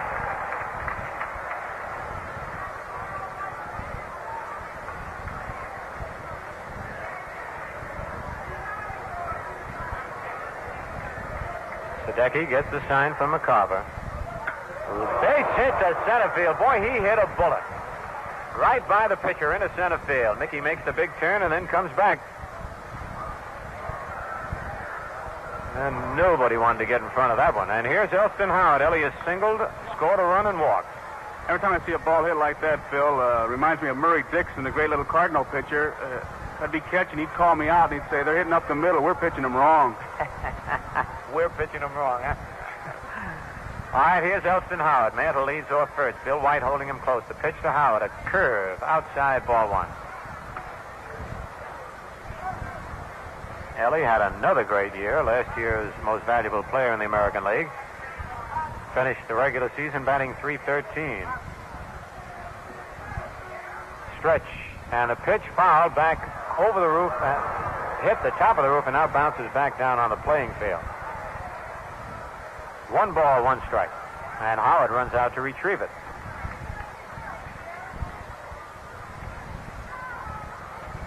Well, that catcher's union is pretty strong, Joe. All he's trying to do is just help the umpire. That's all he's trying to do, Phil, even in the conversation. Good constructive criticism. All right, ready now for the 1-1 delivery. It's line to right field, and coming on fast, Shannon, he got it! No, he dropped it! And Mantle goes into third base. Mike Shannon dove for that ball, had it in his glove, then as he hit the ground and tumbled over, it dropped out. And the right field umpire, Al Smith, ruled it safe. It goes as a base hit for Elston Howard. That would have been quite a play for Mike Shannon. Phil, looked like when he dove, his elbows hit first and jarred the ball loose. That's right, Joe. Exactly what happened. But it amazed me that he got to that ball. So the Yankees now with Mantle at third, Howard at first, and the batter, Tommy Tresh. And once again, the Cardinal bullpen gets hot. Richardson and Humphreys. That's the third time they've been up in the ball game. Tommy Tresh, who hit that long home run in the second inning with Howard on. New York leading 3-2. Runners lead away at first and third. It's strike one to Tresh as he tried to check his swing on a low curveball.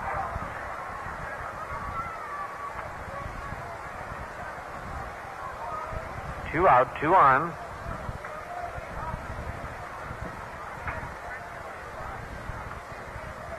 Sadecki delivers a ground ball to third. This one bounces over Boyer's head in the left field, a base hit. Mantle scores. Howard's coming into third. The throw to third is not in time, and going into second on the play is Tommy Tresh.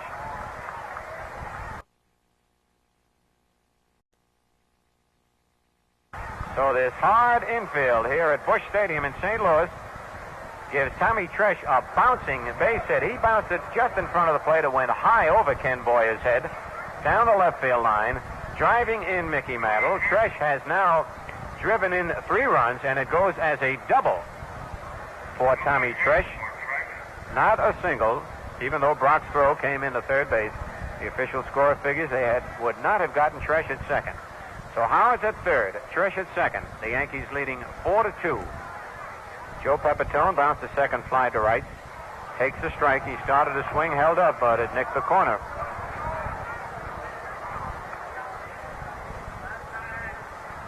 Talk about hard infields. This is the hottest that we've seen in a long, long time.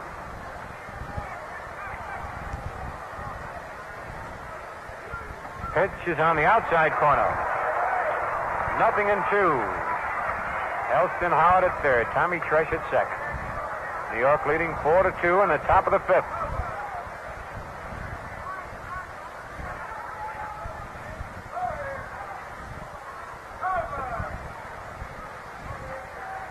Sadecki's pitch, foul tip off McCarver's glove and back to the screen.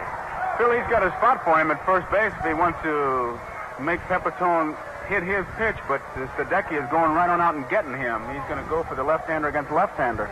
Well, he fired. I think that was the hardest pitch he's thrown all day, Joe, that last pitch to Peppertone. He's got Joe 0-2. He's ready. Pitch is hit high in the air to short center field. Curt Flood moving in under it. He's there, and he's got it. 1-1 for the Yankees. And the score now is the Yankees 4, the Cardinals 2. The first half of today's game has been brought to you by the Chrysler Corporation. The second half is being brought to you by the Gillette Safety Razor Company. In August, the Cards were 11 games out. Today, champions. Well, that's the big news here. And big news in shaving today is this Gillette World Series special. It's your opportunity to stock up on sensational Gillette stainless steel blades at a bargain price. 2 6-blade dispensers. That's 12 Gillette stainless steel blades for just $1.50. You get weeks and weeks of clean, easy shaves, incomparable shaves, and save 28 cents in the bargain.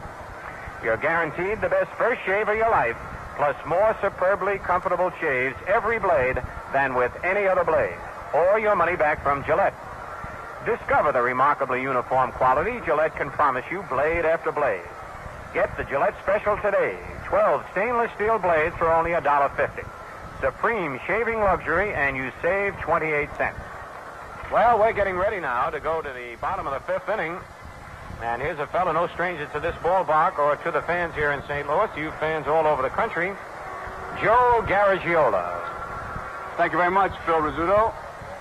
And Curt Flood will lead it off for the Cardinals. The Yankees are leading 4-2. Bottom half of the fifth inning, the Cardinal fans trying to stir up some action. Flood has bounced out twice. He bounced out to third, he bounced out to the shortstop. Now they want to look at the baseball. Elston Howard hands it to Sikori, who dusts it off, says there's stitches, an autograph, but there's a speck. Got to throw it out. And there it goes. The death of a baseball.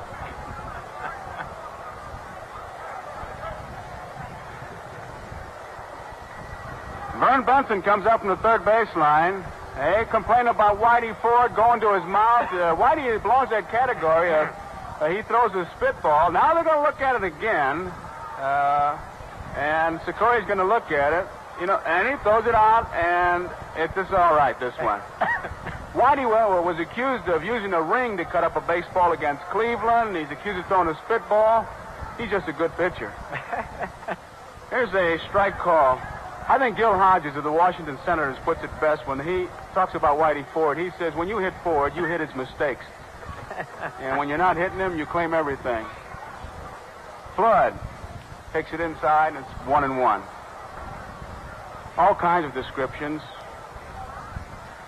for the fellow who has all kinds of actions, the Burdett's, the Craigs, and what have you. Here's a 1-1 pitch.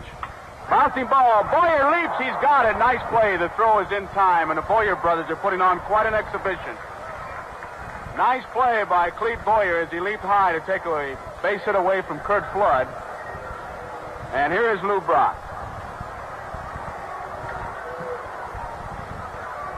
Brock singled and scored in the first inning, bounced out in the third. He is 1 for 2. It's the Yankees 4 and the St. Louis Cardinals 2. We're in the bottom of the fifth inning. Boyer in on the grass at third base. Outfielder straight away, fairly shallow. There's a strike call by Frank Sikori, the plate umpire. Sikori from the National League behind the plate. 1 strike to count. Brock waits. The pitch swung on and fouled off. Strike 2. Bounces back into the stands. 2 strikes, no balls, 1 out, nobody on. Bottom of the fifth, it's the Yankees 4 and the St. Louis Cardinals 2, the first game of the 1964 World Series. Whitey Ford shakes off a couple pitches. Shakes off another one. That makes 10 pitches. High, ball 1. A lot of times a pitcher will shake the catcher around and come back to the original sign in hopes that the hitter starts thinking up there, because you get hitters thinking and they're in trouble. 1 ball, 2 strikes, 1 out. Whitey Ford, who uses all the tricks. Here's the pitch. Swung on and tapped foul. 1 ball, 2 strikes. Well, a dignified gentleman in the field boxes. He lost his chair, didn't get the baseball. There'll be a memo go out in the morning. 1 ball, 2 strikes. Whitey Ford, ready. Popped up. Phil Linz drifts back in the short left field. In comes Tommy Tresh now. Who's going to call for it? Tresh makes the play. Tommy Tresh coming in from left field. Linz was going out. And they like to see the outfielder make that play because he's coming into the ball, and Tresh, able to run Linz off the play, hauls in the fly ball hit by Lou Brock. So there are 2 outs, and here is Dick Groth. The Yankees are leading 4-2. We're in the bottom of the 5th inning. Whitey Ford against Ray Sadecki. Cardinals scored in the bottom of the 1st. Yankees 3 runs top of the 2nd. Cardinals 1 in the bottom of the 2nd. Yankees 1 in the top of the 5th. That's been the scoring. Fine defensive plays here. Lou Brock, a great throw. Boyer at third base for the Cardinals, 2 great plays. Clete Boyer, a good play. Grote takes a strike over the inside corner. Now a wrapper blows in front of home plate, and Ford picks one up. Sikori picks the other one up. Every little bit helps.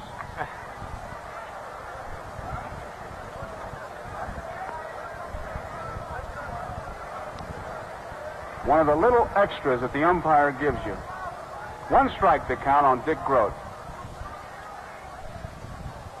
And it's low, and it's 1-1. You know what's embarrassing, Phil, is when you go out to pick one up like that, and you hear some fan holler, "Now I know what you can do." How about if it's got a little mustard on it, Joe? Well, you try not to get on a uniform because it's embarrassing. 1 ball and 1 strike, 2 outs. Dick Grote's the hitter. They play Grote towards the right field line. Bouncing ball. Clete Boyer at third base has it. There's the throw. In time, and the inning is over. The score is New York 4 and St. Louis 2. Men, wouldn't you like to start the day with the best shave in the world? The quickest, easiest shave a man can get? Here's how. Then the shaving cream that super saturates your beard throughout your shave. Extra rich Gillette Foamy. America's only leading shaving cream that cleanses your skin with K34 hexachlorophene antiseptic while you shave. And to look sharp and feel sharp, use the Gillette stainless steel blade.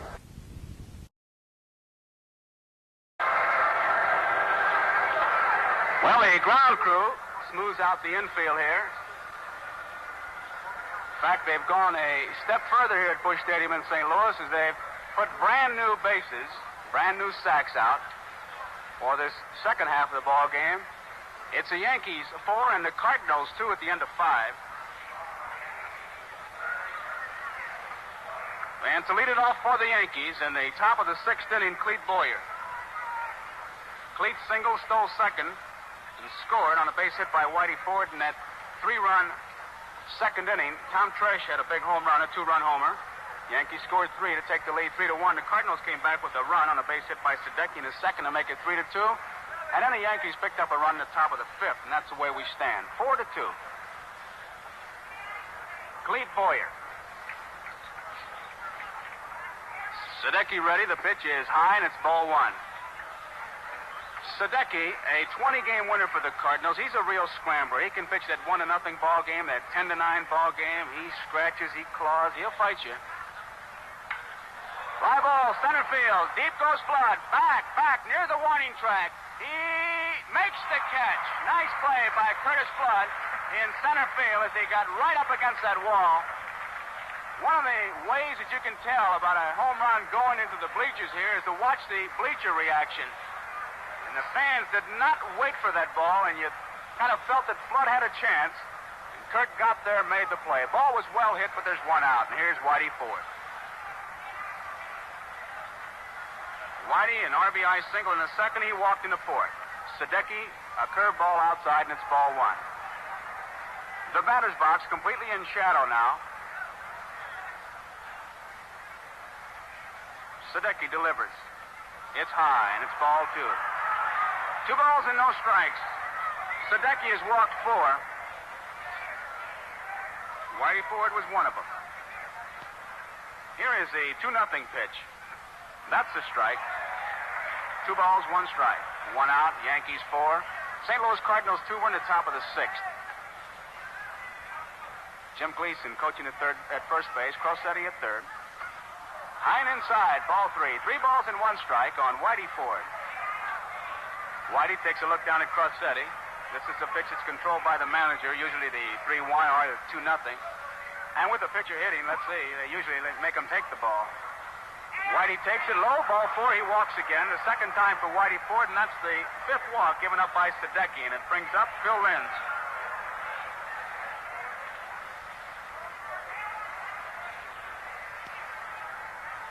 Down in the Cardinal bullpen, they get up again. It's been a real yo-yo day down in the bullpen for the pitchers. They've been up and down, the left-hander Richardson and the right-hander Humphreys. Sadecki's just walked Whitey Ford. There's 1 out. Yankees are leading 4-2. Phil Linz. He's bounced out twice to Boyer at third base, and he walked once. White playing behind the runner at first base. Ford. There's a curveball low, ball 1. Linz can handle that bat. They play him straight away, not too deep. He's a flit gun type hitter. He'll spray it here and spray it there. Ford leads off first. Here's the pitch to Linz. It's high, and it's ball 2. 2 balls and no strikes now. Linz takes a look down at Frank Crossetti. It's not unusual to see him put a play on with Whitey Ford on at first base. Yankees are leading by 2. It's 4-2. 2 balls and no strikes to count on Phil Linz. Sadecki at the bell, checks the runner, and here's the pitch. It's a strike right down the middle. 2 balls and 1 strike. Once again, Linz checks with his third base coach. If nothing else, that gives the coach a chance to put on a few decoys because there's some Cardinal constantly watching Crossetti, hoping they can steal a sign. 2-1 pitch. Popped up. In the left field, Brock is coming in, has a beat on it, and makes the play. Grote started out. Looked like Brock may have lost it for a minute. So there are 2 outs, and here is Bobby Richardson. Richardson popped up to Maxville in the first inning, single to left, and bounced out to Boyer.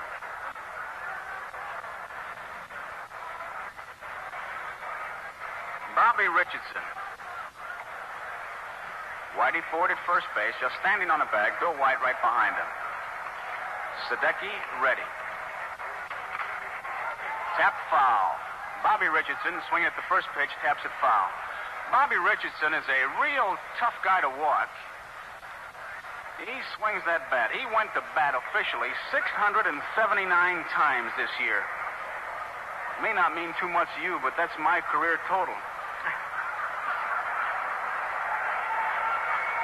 1 strike to count. Bobby Richardson up there. Whitey Ford leading off. Here's the pitch. Swing and a miss. A curveball and a beauty.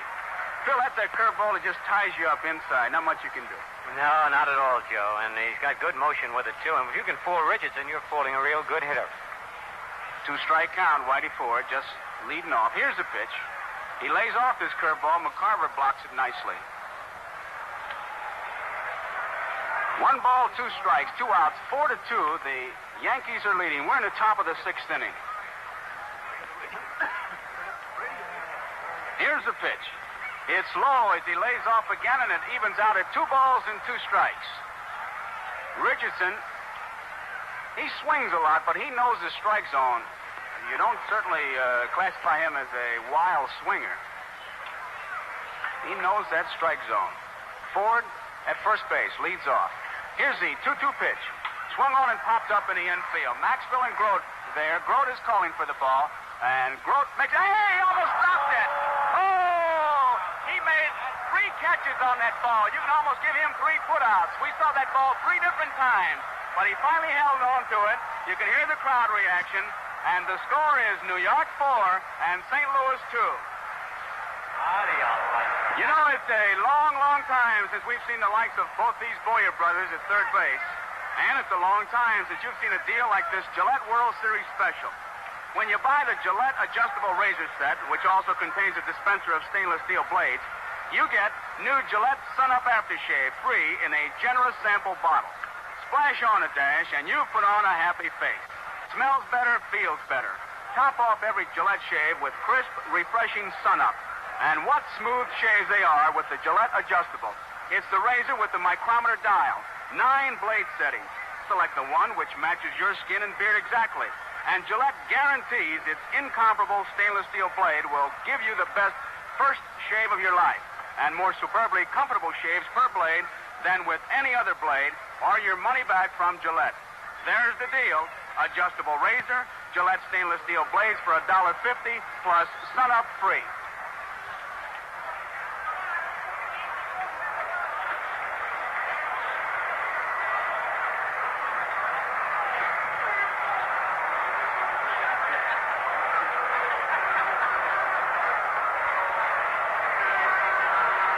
Bottom half of the 6th inning.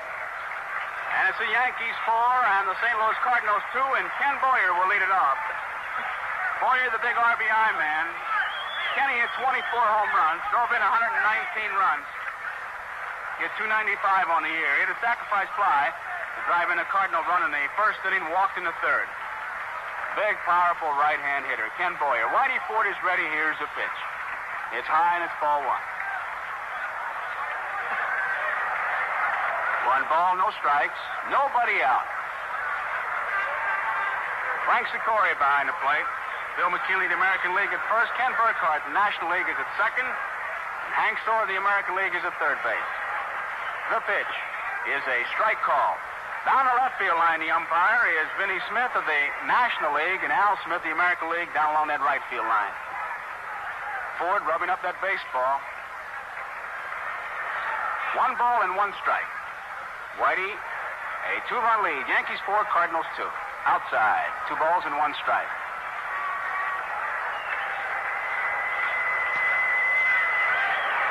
Outfield straight away for Boyer. 1 home run so far. Tom Tresh hit that one in the 2nd inning. Here's the 2-1 pitch to Boyer. Swung on a line drive, base hit, left field. Boyer singles to left.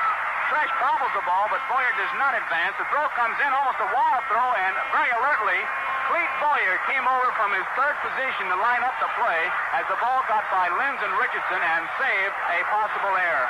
Once again, the alert play by Boyer, which I guess is Yankee tradition, Phil. It sure is, Joe. And by the way, that Ken Boyer reached out a foot to pull that ball to left field. You got to be strong to do that. He hit a ball and pulled it. Here's Bill White. There's a fastball that misses, ball 1. Clete Boyer at third base is wide of the bag, and he's in on the grass. The outfield plays Bill White to pull that ball. The infield is swung way around. Lynn's near the bag at second. Richardson protects the gap between first and second. Line drive down the right field line. It is foul. Foul ball. Bill White put a good-sized charge into that one, but pulled it foul. It's the Yankees 4 and the St. Louis Cardinals 2. We're in the bottom of the 6th inning. This is the tying run at the plate. And the Yankees have Joe Pepitone, the first baseman, playing behind the base runner, Ken Boyer, at first base. He's not really holding him on. Bobby Richardson has come on over to shade towards the hole between first and second. Phil Linz more towards the second base bag than the normal shortstop position, and Boyer at third base is very wide.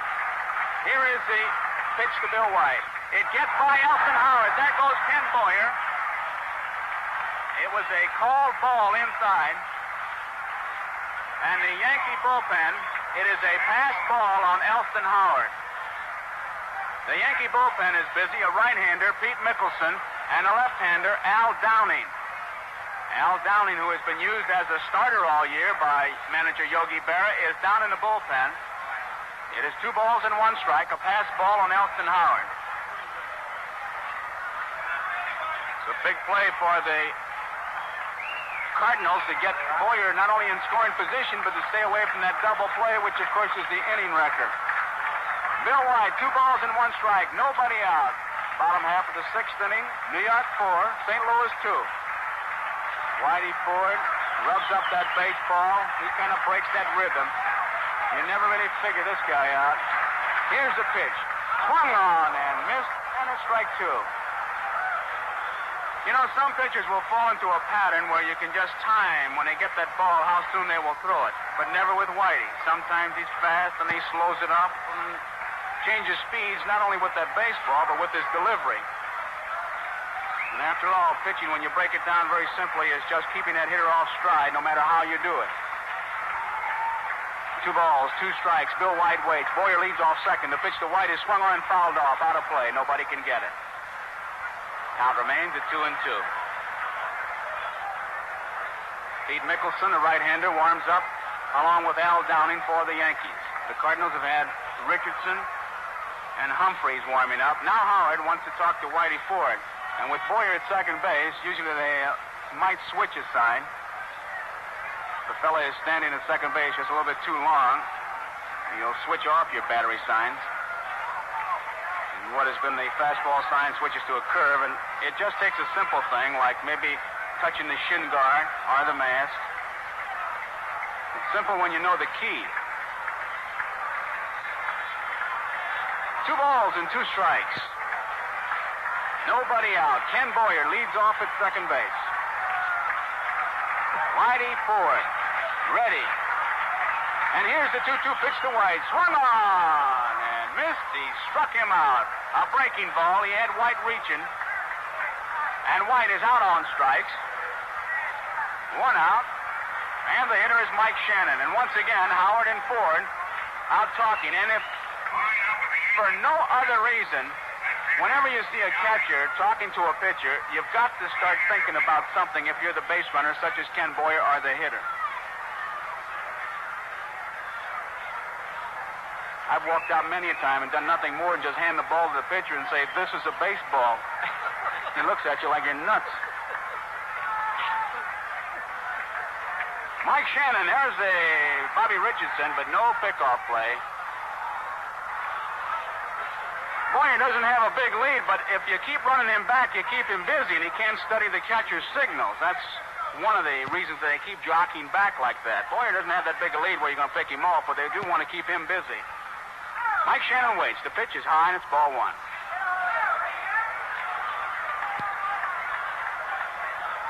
The outfield, pretty much straight away, maybe a shade towards right center field for Mike Shannon. The infield is back.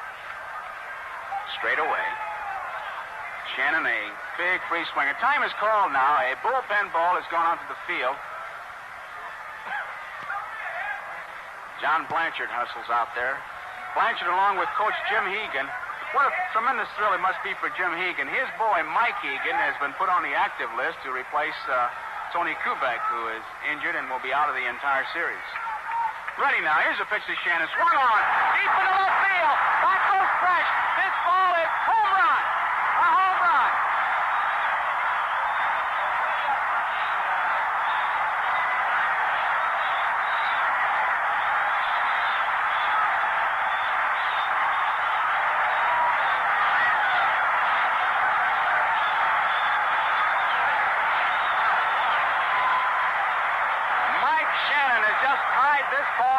With a tremendous home run off the scoreboard. Shannon on the year for the St. Louis Cardinals had 9 home runs. Actually 10. He was rained out of one in Cincinnati, but he has hit the biggest of his life right here. Here's McCarver at the strike call.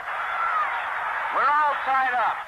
The Yankees 4, the Cardinals 4, as Mike Shannon hit a tremendous home run.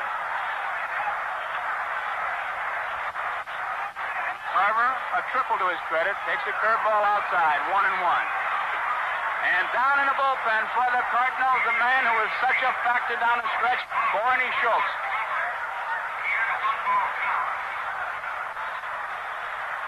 With a count of 1 ball, Mike Shannon hit a tremendous homer. Foul tip and a strike 2. 1 ball, 2 strikes.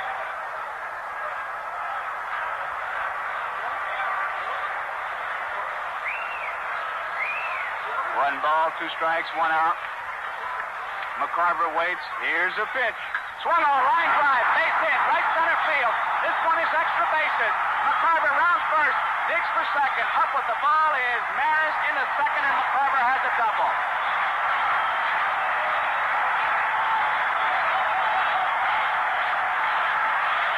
And this crowd comes to life now.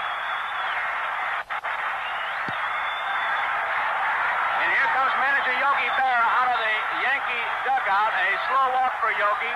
Down in the bullpen, Al Downing and Pete Mickelson continue to warm up. Elston Howard on the mound along with Whitey Ford waiting for Yogi. Down in the Cardinal bullpen, Barney Schultz, a right-hander, and Bob Humphreys along with Julian Javier warming up. While this is going on, we pause 30 seconds for station identification. 810 and you dial WGY Schenectady. You know when a team gets in a slump, it always takes a short break to refresh. Same with yourself. If you're tense and nervous, take a flavor break next inning of this exciting World Series and refresh with sparkling Saratoga Ginger Ale. Ginger Perfect Saratoga Ginger Ale is perfect as a mixer and served ice cold from the bottle. It's great at snack time and with meals. Be sure to get plenty of Saratoga Ginger Ale at your favorite store now. Saratoga Ginger Ale in full quarts. Get 10% more in every bottle. Go home tonight with Saratoga Ginger Ale.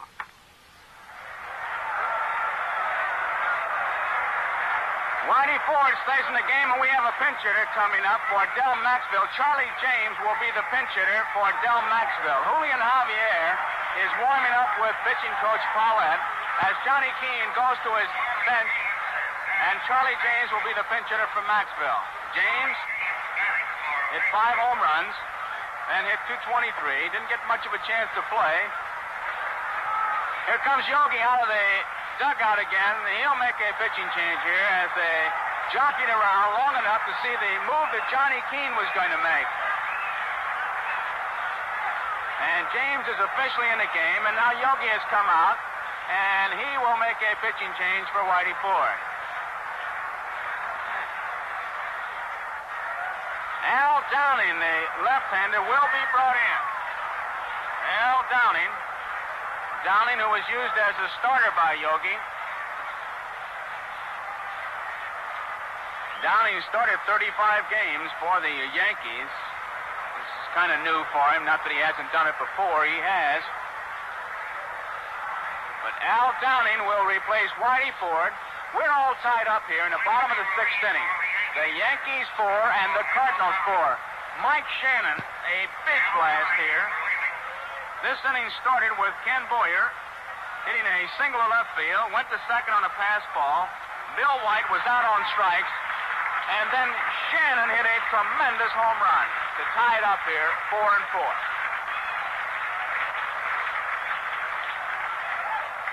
Tom Tresh had a home run earlier for the Yankees in the 2nd inning, a well-hit ball over 400 feet. But I tell you, that ball that Shannon hit, Phil, if you chop that baby up into singles, you'd lead the league for about 8 years. Joe, that was one of the... I remember the days when Mort Cooper was catching here and Joe Medwick was playing here, and they used to hit that scoreboard, and it seemed to me it was impossible. But that one that Shannon hit was high. Of course, the wind helped it a little. It would have been a home run regardless of the wind, but it carried it back to the top of the scoreboard, well over 400 feet. All tied up with that big home run. He really put a charge into it. Joe, this changes Yogi's pitching plans now, I believe, a little bit. Downing was supposed to start the 3rd game. So here we go. Stoudemire was his 2nd choice, and as Phil says, Downing, but Yogi's going to play him one at a time. Maybe 8 days of rain. He's going to go today. Charlie James, the pinch hitter. McCarver leads off second. James takes it high, and it's ball 1. They play James straight away and fairly deep. Charlie's got good power in right center field. Time is called as a wrapper blows onto the field. Charlie James picks it up, and that might be a World Series record. 3 wrappers in 6 innings.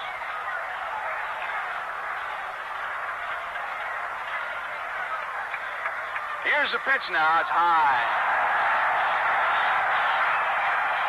And this partisan crowd here.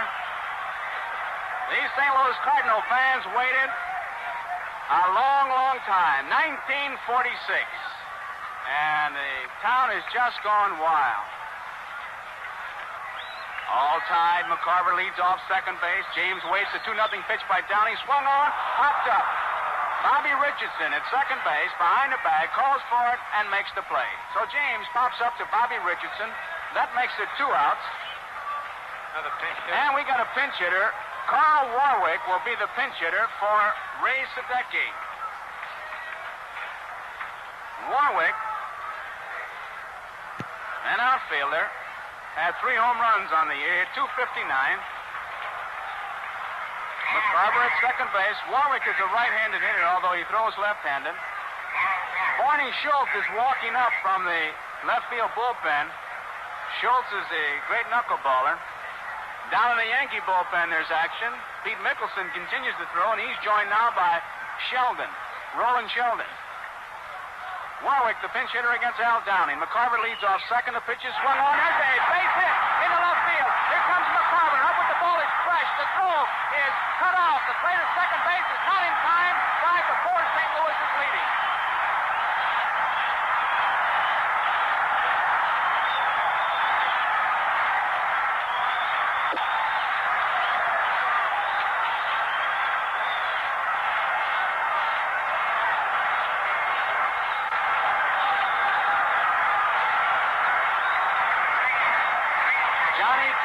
To his bench, came up with Carl Warwick.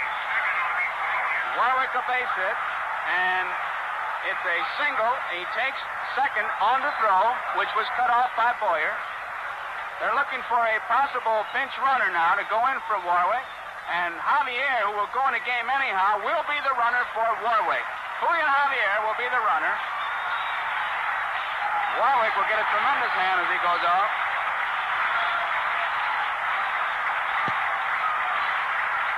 Warwick, like a lot of the ball players, his dad is here watching the game. Javier, who was to be the replacement for Maxville, who left for pinch hitter Charlie James, is now the pinch runner for Carl Warwick. So here is Kurt Flood. 2 outs, 3 runs are in. St. Louis 5, New York 4. Pitch is swung on and fouled back. He had a good cut at a high fastball.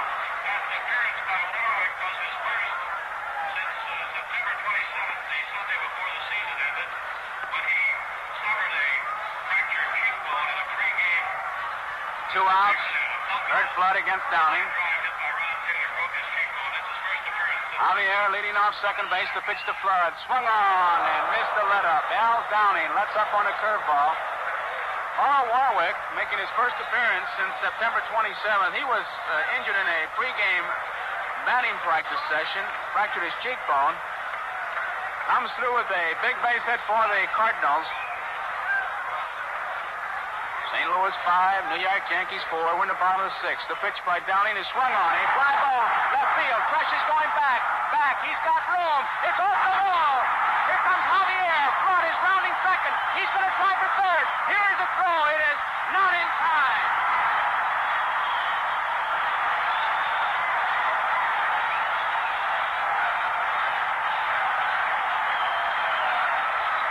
It looked like Tom Tresh may have lost that ball in the sun. He had room. It hit off the wall. It did not hit high off the wall. Javier scores. The Cardinals have taken a 6-4 lead in the bottom of the 6th over the Yankees.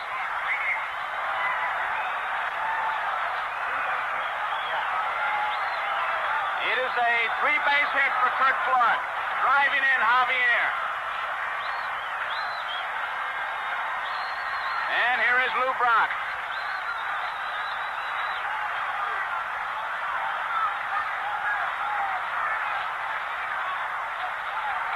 St. Louis 6, New York 4, bottom of the 6th inning.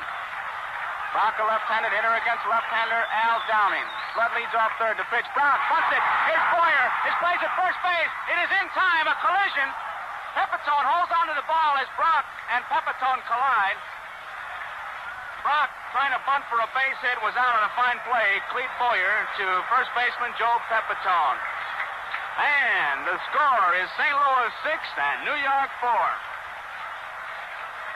Incomparable, that's the word for the Gillette stainless steel blade.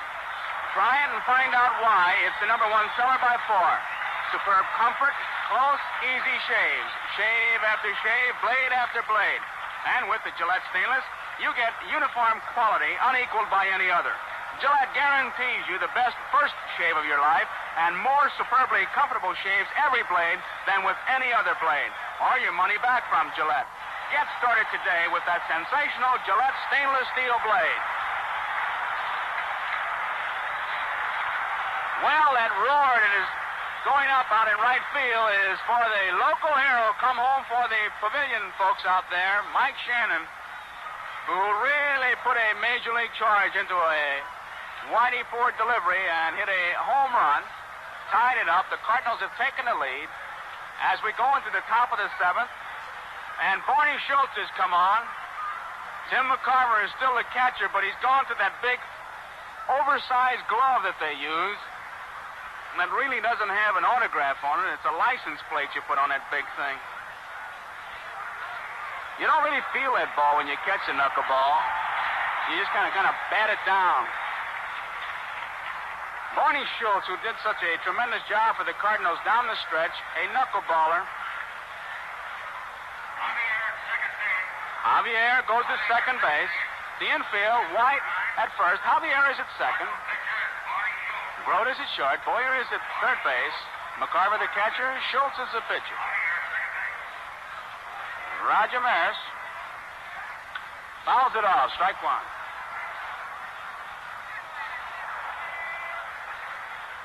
Schultz throws a knuckleball as his bread and butter pitch. And he's got a good one. One strike pitch to Roger Maris. Swung on, popped up. Center field. Flood is coming in fast. Out goes Javier. Flood takes charge and makes the play.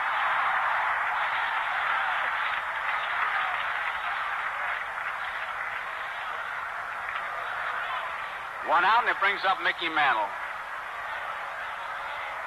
I tell you, as a catcher, to catch a knuckleball, you really can't go out to reach it. You just have to wait till it comes to you and hope that you got a big enough glove to bat it down. I remember Hal Smith, the Cardinal catcher, saying the best way to catch a knuckleball is with a good pair of track shoes. I personally feel it's a sadistic pitch. Knuckleball, and it's a strike. He's got a beauty. Mickey Mantle just took a look at it. Barney Schultz. What a story, this fella. Mantle waits outside, ball one. He bounced around, minor leagues. This year started Jacksonville, did a great job for him. They called him up. He puts it so simply, glad to be here. 1-1 pitch to Mantle. Swung on, fly ball, towards the screen in right field. Shannon's going to play it off the screen. Plays it perfectly. Mantle will be held to a single.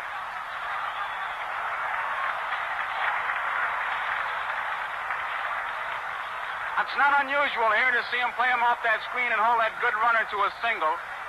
Enos Slaughter, he had the rights to that screen for many, many years, could play it off perfectly.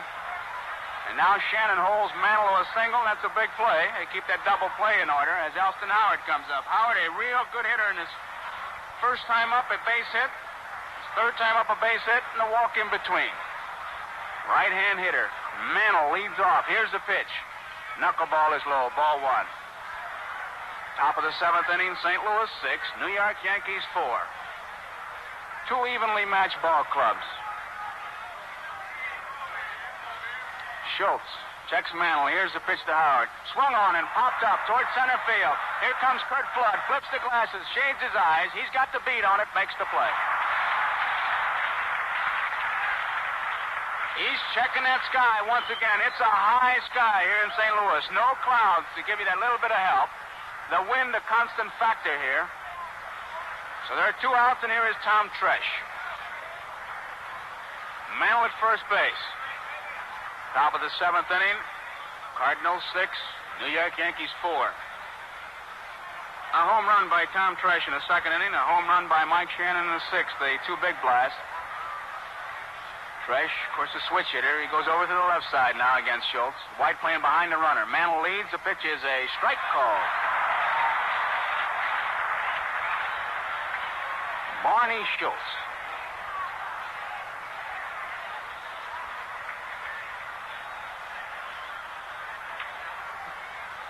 Ready now.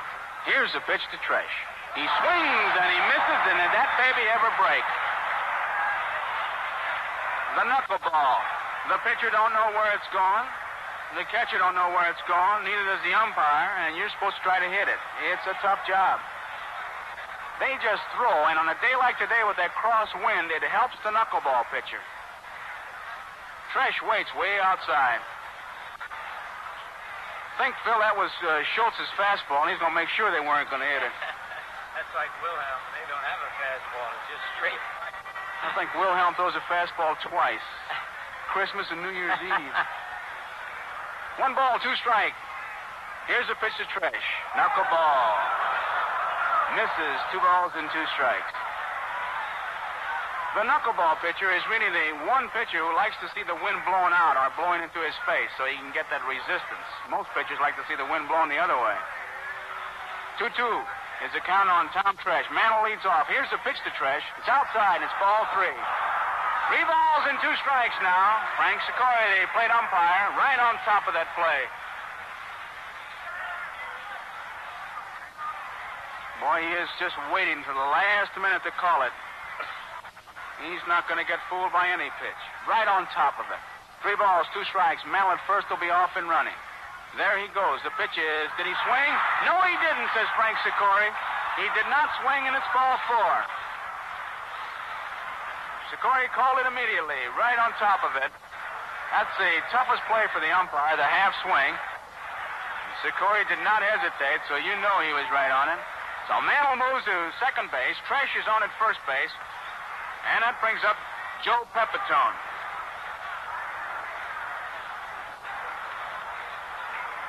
Cardinals 6 and the Yankees 4. We're in the top of the 7th inning. 2 men out. They play Pepitone to pull that ball. Javier at second base is way back there. Mantle a good lead at second. Here's the pitch to Pepitone. His swing on and missed. Strike 1. Knuckleball. McCarver doing a real good job behind that plate with that knuckleball. There's no way in the world you can shift for that knuckleball, and when it gets high, about eye level, when you're using that big glove, you kind of screen yourself, and it is a real tough job. Barney Schultz checks the runners at first and second and delivers to Pepitone. Fouls it off. He didn't have a real good cut at that ball at all as he tried to punch that ball into left field. I think Pepitone was giving up on his power to get that base hit, which a lot of good hitters try to do, is send that ball right up the middle. So Schultz is way out in front with a 2-strike count. St. Louis 6, New York 4, top of the 7th inning. Mantle is at second base. Tom Tresh is at first base. And boy, the knuckleball pitcher loves nothing better than to have that hitter crippled, 2 strikes and no ball, so he can really give him that good dipsy doodler. Let's see what happens. Schultz ready. Here's the pitch. Swung on and missed. He struck him out. A real foot-breaking knuckleball. The score is St. Louis 6, New York 4. To look and feel sharp, use the stainless blade that outsells all the others made. Get 12 blades while the price is low. It's a special from Gillette. Let's go. Here's the deal. 2 dispensers of sensational Gillette stainless steel blades. 12 blades for only $1.50. You save 28 cents. If you haven't enjoyed the matchless comfort of this great blade, here's your chance to find out why the Gillette Stainless has become the #1 seller by far. You're guaranteed the easiest first shave, plus more superbly comfortable shaves every blade than with any other blade, or your money back from Gillette. So right now, save 28 cents on this 2-dispenser deal and enjoy real shaving luxury at a bargain. Get 12 blades while the price is low. It's a special from Gillette. Let's go. Dick Groth to lead it off here in the bottom of the 7th inning. St. Louis Cardinals 6 and the New York Yankees 4. 2 home runs. Tom Tresh for the Yankees in the 2nd inning. Mike Shannon in the 6th inning. Yankees scored 3 in that 2nd inning, and the Cardinals scored 4 to take the lead in the 6th inning. Dick Groth. Groth had a single in the 1st inning, popped up in the 3rd. He bounced out in the 5th.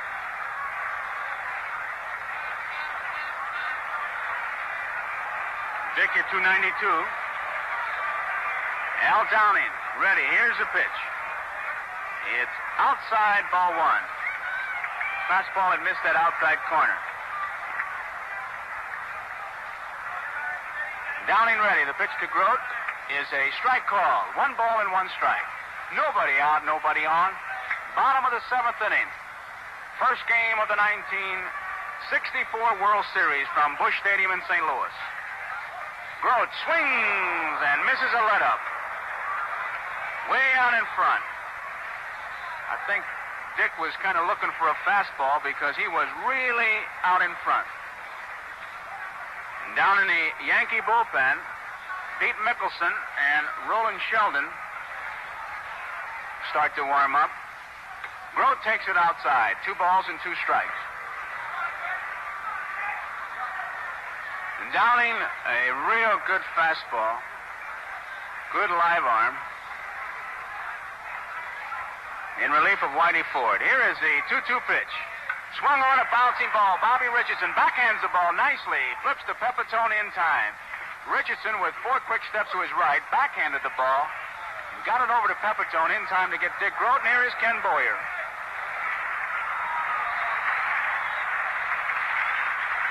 Ken Boyer gets a nice hand as he has really put on an exhibition of defensive play here along with his brother Cleet.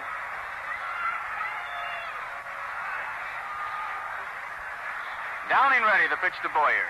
High, ball 1. St. Louis 6, Yankees 4. Bottom of the 7th inning, 1 out, nobody on. Downing delivers. Boyer swings and misses, and it's 1 ball and 1 strike. That Downing really turned loose a fastball that time. Warming up in the Yankee bullpen. Right-hander Roland Sheldon and Pete Mickelson. 1 ball, 1 strike. Downing ready. Let up, swung on and fouled back.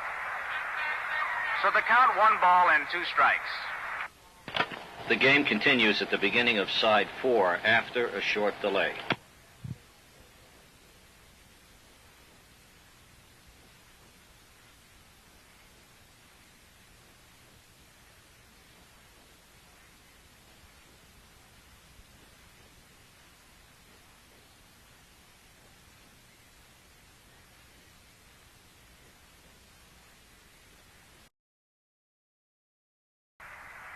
You see a guy like Downing throw that great fastball. There's just no substitute for speed, whether it be on a mound, on the bases, in the outfield. Ready now. 1 ball, 2 strike pitch. Fastball swung on and missed. He struck him out. Boy, he really stacked that lumber. A guy like Downing will break in a new glove in about 3 innings.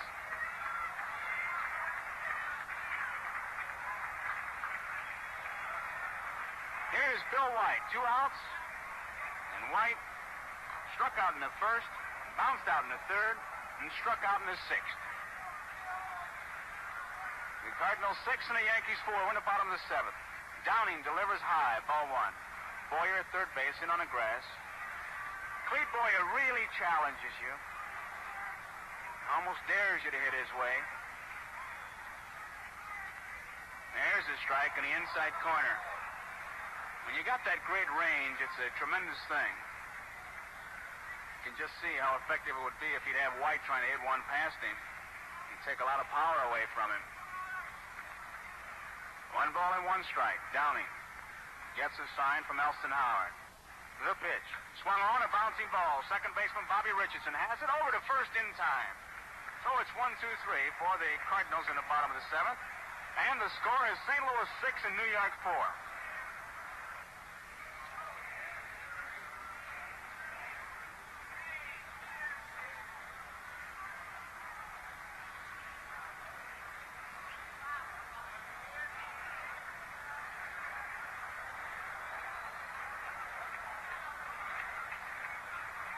The top of the 8th inning. The Yankee bullpen continues to throw. Roland Sheldon and Pete Mickelson. Here is Cleet Boyer to lead it off. Barney Schultz, the knuckleballer, delivers. Swung on and fouled back at strike 1. You know, some knuckleball pitchers actually don't use their knuckles. They use their fingernails to throw the knuckleball.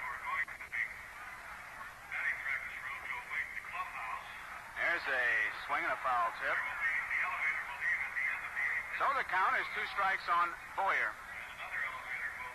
You know, as funny as it might sound, I don't mean it to be that way.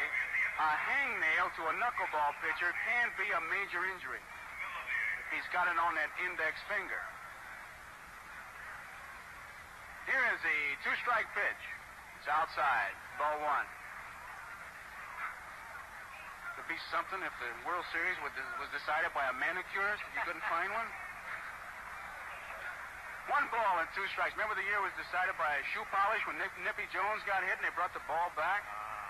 Bouncing ball. Dick wrote it short. Has the big hop, the long throw, 1 out.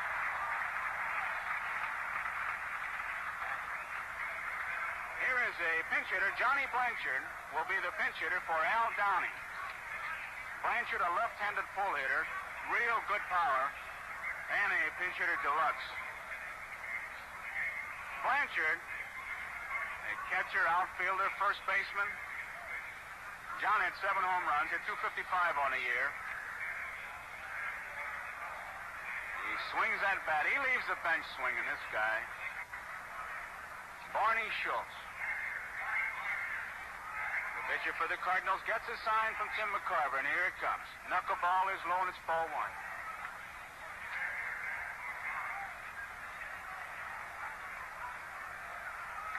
1 ball to count. Top of the 8th inning. St. Louis 6 and the Yankees 4. Knuckleball is high. Ball 2. 2 balls and no strikes.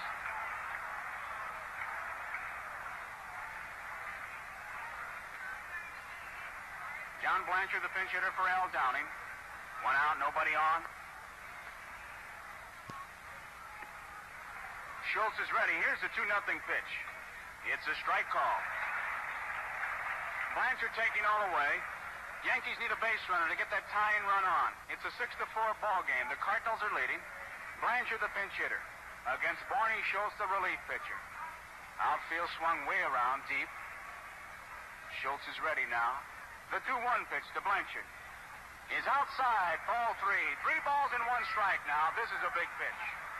Blanchard takes a look at Crossetti. This is a pitch that's controlled by the manager. Yogi is on the top step of the dugout as he's a stand-up manager. Very rarely sits on that bench. Here it comes, the 3-1 pitch to Blanchard. It's a strike call. He was taken all the way, a fastball. Cardinals 6, the Yankees 4. Yankees won a base runner. They had Blanchard taking the 3-1 pitch. Now it's run out to 3-2. Waiting to come up is Phil Linz. Barney Schultz taking plenty of time. Gets his sign from McCarver. Ready. Blanchard waits. Here's the 3-2 pitch now. Knuckleball swung on. Line drive. Right field. Mike Shannon digging. Over near the line. He can't get it. A fair ball. Blanchard rounds first. He's digging for second. Here's the throw. Head first line. Not in time. Oh, what a throw that Shannon made. John Blanchard with the head first slide. Here comes a pinch runner out for him. But John Blanchard, Mike Hegan will be the pinch runner for Blanchard. John Blanchard with the half gainer as he went into second base. He really went in, digging for that bag. A big play, moves him over in the scoring position, but more important, a stay away from that double play situation, which is the inning wrecker. Mike Hegan, now the pinch runner for John Blanchard. Phil Linz is the hitter. 6-4, that's the score. Tying runners at the plate. That Shannon really uncorked a tremendous throw. It's 310 feet down the line. He was about 4 feet this side of it, and he threw a perfect strike. Phil Linz in the batter's box. Barney, plenty of time. Mike Hegan leads off second base. Swung on it. Ball to Boyer. Looks at third. Holds Hegan. Here's a in time. So there are 2 out. Here is Bobby Richardson. Richardson up in a second inning. He's 1-4 in this ball game. Mike Hegan standing on the bench. He's the pinch runner for Danny Blanchard, who came up with a double.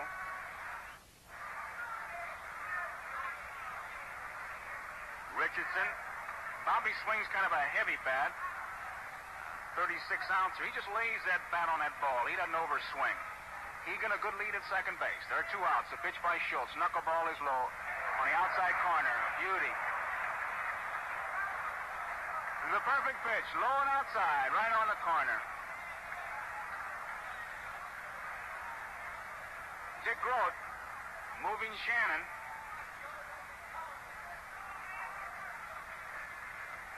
Dick Grote moving Shannon just in a little bit. 1 strike count. Egan at second base. Bobby Richardson waits. Here's the pitch. It's a strike call. Another knuckleball, and now Barney Schultz has a count of 2 strikes and no balls. Flood in center field, straight away. Bach in left field, straight away. 2 strikes. Schultz ready, the pitch.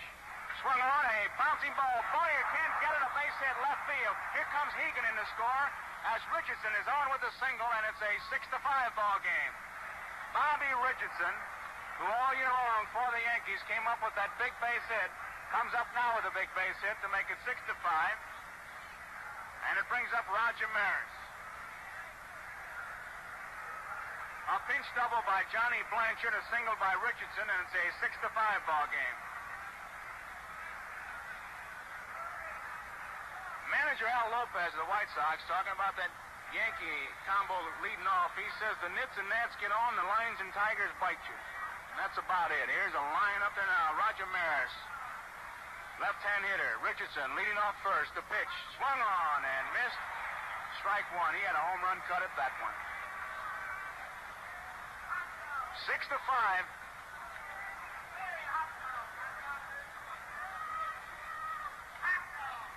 Barney Schultz.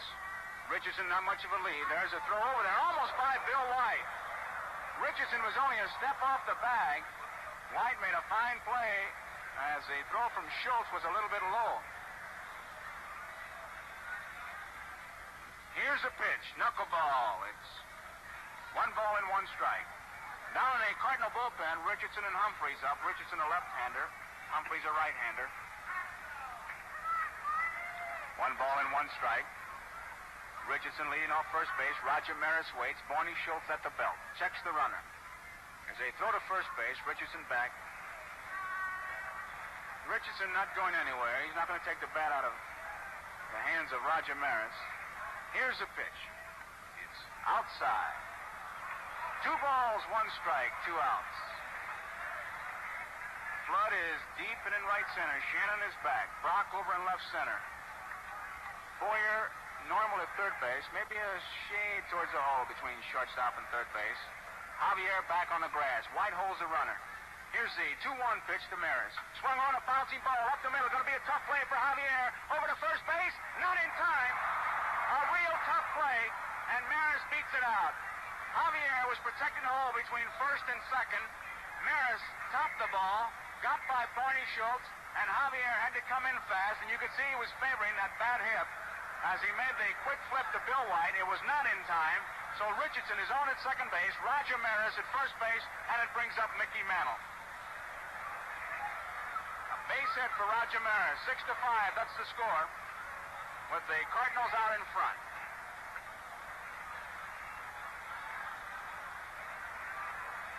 Richardson at second base. Roger Maris at first base. Mantle in the batter's box. Javier calling time for just a minute. Red Schoendienst up on the Cardinal bench checking with Javier and Bill White, who had gone over to say something to Hooley. 6-5. The Cardinals are leading. Barney Schultz with 2 men out and a base runner at second base. Richardson. Roger Maris at first. Mickey Mantle in that batter's box. Mantle batting left-handed against the right-hander Schultz. Here's the pitch. It's way inside, and it's ball 1. 1 ball, no strikes. The wind is blowing out towards left field. Flag in center field. You can really see that wind whipping it around. Schultz ready at the belt. Here's a pitch to Mantle. Swung on a bouncing ball. Javier at second has it over to first in time. The score is St. Louis 6 and New York 5. Last 4 years, the team that's won the first game has gone on to win the series. I don't know if history will repeat, but I do know this. If you take advantage of this Gillette World Series special, you'll get the easiest, quickest shares in the world. And you'll save 28 cents in a deal. For just $1.50, you get 12 sensational Gillette stainless steel blades.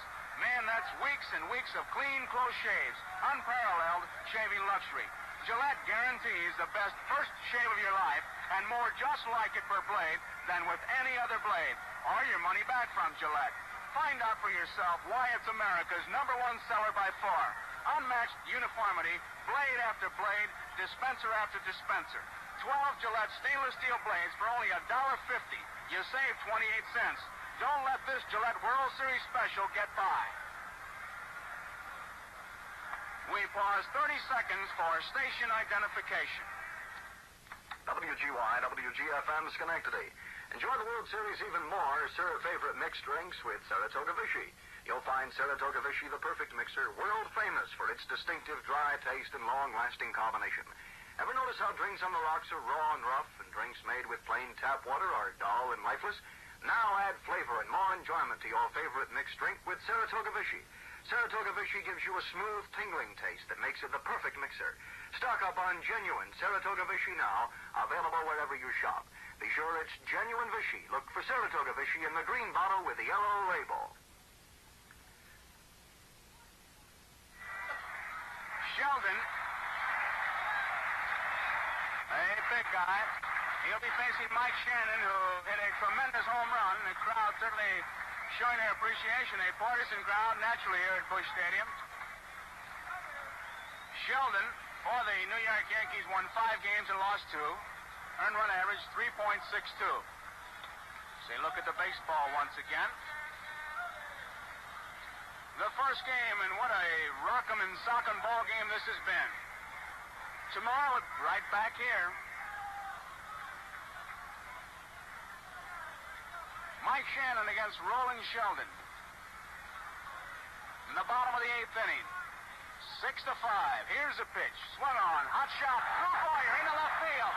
Over fast is Tresh. Shannon is going to make a big turn, but hold up as Tresh gets that ball back in. A hot shot by Mike Shannon. They rule it a base hit.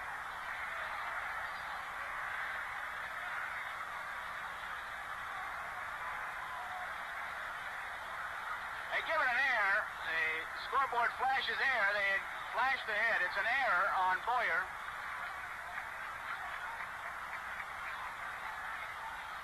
And it brings up Tim McCarver. Mike Shannon safe on Boyer's error. Boyer in close. He's looking for a possible bunt. Sheldon checks the runner. Here's the pitch. McCarver takes on the outside corner for strike 1. He gave no indication that he would be bunting.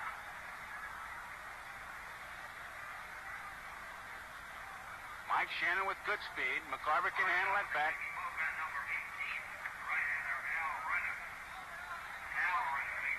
Sheldon at the belt. Shannon first takes a lead. McCarver. There goes Shannon in the short pass ball. The throw to second base is not in time. The ball got away from Elston Howard just a few feet, and Shannon really took off. A head first slide. He's on at second base. A pass ball for Elston Howard.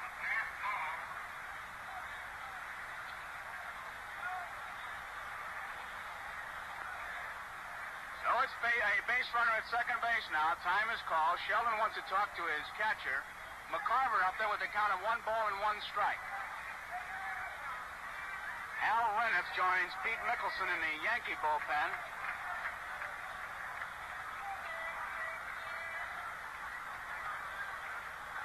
One ball, 1 strike, 6-5. Bottom half of the 8th inning. St. Louis leading.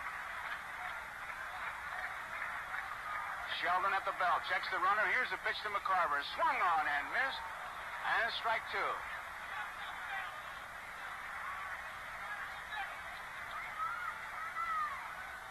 1 ball, 2 strikes. McCarver, who had a triple in the 4th inning, a double in the 6th inning. He is 2 for 3. Left-handed hitter. Trying to pull that ball to pick up a base if he grounds out to the right side. There's the 1-2 pitch. Tapped foul as once again you could see him really determined to pull that ball. Mike Shannon, safe on an error. Took second on his short pass ball with some daring base running.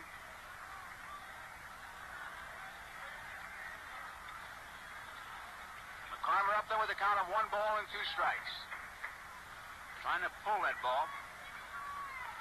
Bottom of the 8th inning, Cardinals 6, Yankees 5. Sheldon gets a sign from Elston Howard. And here's a pitch. Way high and outside, and it's ball 2. 2 balls and 2 strikes. McCarver now walks over. He wants the rosin bag. The Shadows have reached to just in front of the pitcher's mound here at Busch Stadium.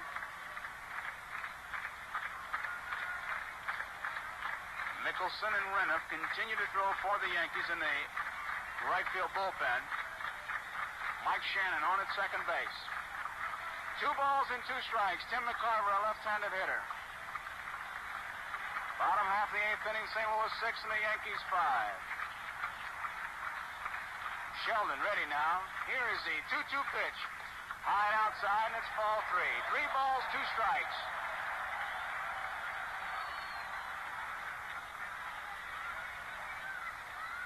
Johnny Keane, the Cardinal manager, calls back Barney Schultz. He's going to give him verbal instructions.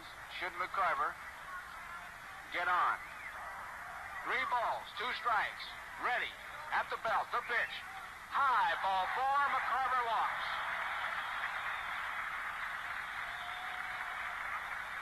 Now Howard goes out to talk to Sheldon. Barney Schultz. Base runners at first and second. Now the Yankees pull off the play where the shortstop many times will break for third base and make the play. Boyer, a very daring third baseman. Pepitone, daring at first base. Now Boyer is going in to talk to Sheldon, and he'll alert him as to what the infield will do. Phil, I guess there's 100 things you could do here, but it's a real tough play for the third baseman. It is, but I've seen the Yankees pull this play at least 10 times, Joe, the one you were talking about, and it's so unusual that it kind of confuses the runner at second a little bit, too. He kind of breaks towards third and then stops when he sees the shortstop running over. Of course, you shortstops always put on a possible pickoff play on a bunt. This is an ideal time for the catcher to fire down to second base. We'll see what happens. Boyer is in close, very close. Pepitone is in. Shortstop Lynn's trying to hold the runner Shannon close. Here's the pitch. There goes Lynn's breaking. He was breaking for third. There was the play. The pitch was taken for strike 1. Boyer at third base breaks in towards the plate. Pepitone breaks in from first base. Sheldon breaks in from the mound. They converge on the bunt. Second baseman Richardson goes to first base while his shortstop Lynn's goes to third. Now, he needs about a 3-step jump, I would imagine, on the base runner. He does, and I would tell you, that Shannon played that real smart. He just followed Lynn's. Whatever Lynn's did, he did. Big situation here. First and second, nobody out. Barney Schultz with the count of strike 1. Shannon a short lead off at second base. Lynn's holding him close. Let's see what happens. Lynn's is over at second base as they swing. It's back to Sheldon. He don't know what to do. He throws to first a line drive as the bat splintered, and it's a double play. The bat splintered. Schultz has the handle. The bat boy has the rest of it. And when Sheldon caught that line drive, he didn't know what to do. Finally, as if to say, I don't want this thing. Here, Pepitone, you take it. Gave it to him, and they got a double play.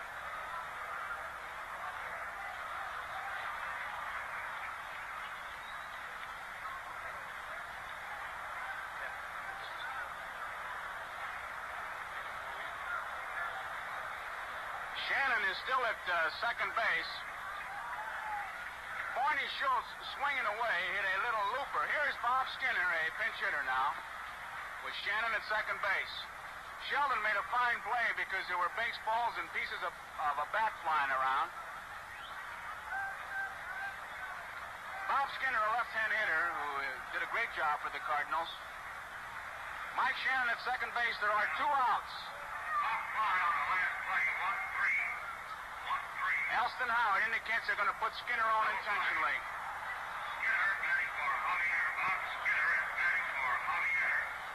Skinner batting for Javier. Javier was going in as a pinch runner for Warwick, who had batted for Sadecki. That's the reason that is batting in the 9th spot. Now Skinner is drawing the intentional pass. Big play by Roland Sheldon as Barney Schultz swung, splintered the bat at a little looping line drive back at Sheldon. Like everybody else for a moment was confused. Threw to first to Pepitone, doubled off McCarver for 2 outs. Jerry Buchek is going to be the pinch runner for Bob Skinner. Jerry Buchek running for Skinner. So Bob Skinner leaves. Here comes Yogi Berra out now as Kurt Flood comes up to hit. Now in the bullpen, Mickelson a right-hander and Renifer right-hander. Jerry Buchek running for Skinner. The wheels are really spinning here at Busch Stadium. This is the first game of the 1964 World Series. Boy, it looks like it's going to be a dandy. Pete Mickelson will be brought in here by manager Yogi Berra to replace Roland Sheldon. It's a 6-5 ball game. Coming in to relieve for the Yankees, We're in the bottom half of the 8th inning. Pete Mickelson. St. Louis Cardinals 6 and the New York Yankees 5. Pete Mickelson. Pete Mickelson. This Mickelson is a fellow Yogi was high on in spring training, Phil, and I guess he's got all the perfect tools for a good relief pitcher. But Joe, if it weren't for Yogi, Mickelson would not have been with the club. Nobody else liked him, but Yogi could see his potential. And from the start of the season till the All-Star break, he held the Yankees up where they were. Throws that sinker, which gets him out of the innings on double plays. Beautiful.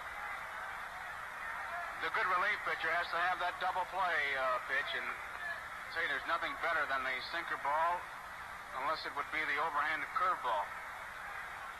The one when we were kids we used to call a drop. Yeah. Whatever happened to the drop, Phil? I don't know, Joe. I remember that pitch so well. I remember the last pitcher I batted against who had one was Tommy Bridges. And it's so hard to hit, I don't see why they don't keep using it.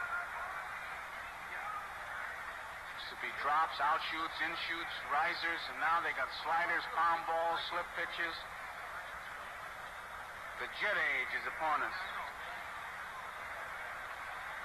Mickelson is still taking his warm-up tosses here. Situation, Shannon's at second base. Jerry Buchek, a pinch runner, is at first base. Kurt Flood is in the batter's box. 2 outs. And the Cardinals are leading by the score of 6-5 in the bottom of the 8th inning. Vern Benson coaching at third base. Joe Schultz is coaching at first base. He indicated to the runners that there are 2 outs. Sounds like a minor thing, but you got to remind them. Kurt Flood waits. Pete Mickelson ready. Here's the pitch. Sidearm fastball stays inside, and it's ball 1. A base runner is liable to ask for the number of outs any time. I once heard a leadoff hitter in a ball game get to first on a walk and ask how many outs. Mickelson ready. Flood waits. The pitch. Swung on line drive. That's a base hit to left field. Up with the ball is Tresh. Shannon will score, and holding at second is Buchek. Kurt Flood is just driven in Mike Shannon with a line drive single to left. And the Cardinals pick up an insurance run here. It's a 7-5 ball game. And it brings up Lou Brock with base runners at first and second.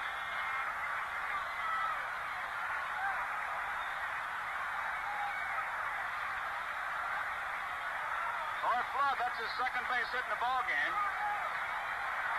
Brock had a base hit in the first inning and came around to score. Left-handed hitter against Pete Mickelson. 2 men out. 1 run in. 7-5. Bottom of the 8th inning. St. Louis leading the Yankees. The pitch to Brock. Swung on and missed. Strike 1. Mickelson really fired that ball. Brock had a good cut.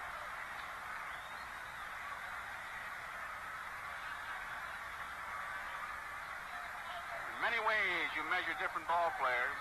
The pitcher, you measure him, what can he do with man at third and less than 2 outs? The hitter, what does he do with 2 outs and men in scoring position? Here's the pitch. Brock swings, line drive, left field. That could be trouble. Tresh can't get it. 1 run comes in. Here comes Flood. He's going to come around to score. Rounding second is Brock. He holds up. The Cardinals score 2 more runs.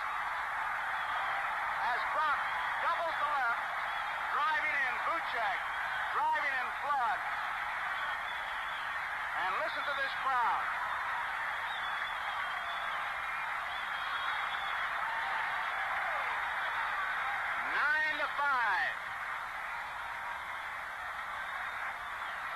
favor of the St. Louis Cardinals as Brock drives in 2 runs with a slicing double to left field. Flood drove in Shannon with a run, and Brock has just driven in 2 more, and here is Dick Grote. He takes the pitch on the outside corner. It's strike 1. 9-5. Bottom half of the 8th inning. Pete Mickelson against Dick Grote with Lou Brock at second base. He's got a real good lead. Can't take anything for granted. Here's the pitch to Grote. Outside. It's ball 1. 1 ball and 1 strike. Brock sliced that ball to left. Driving in the pinch runner, Buchek and Flood from first base. Cardinals scoring 3 runs here. On at second base, Brock, 2 outs. Mickelson delivers to Grote. Way outside, and it's ball 2. 2 balls and 1 strike.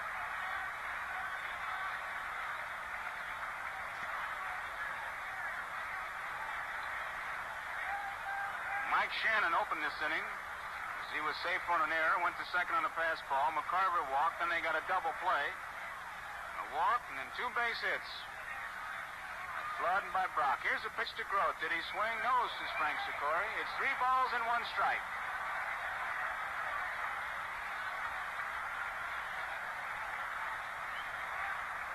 Three balls, 1 strike.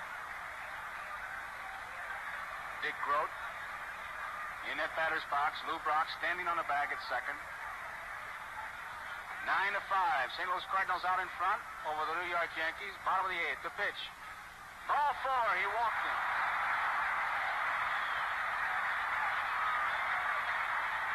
And that brings up Ken Boyer, the big power man for these Cardinals.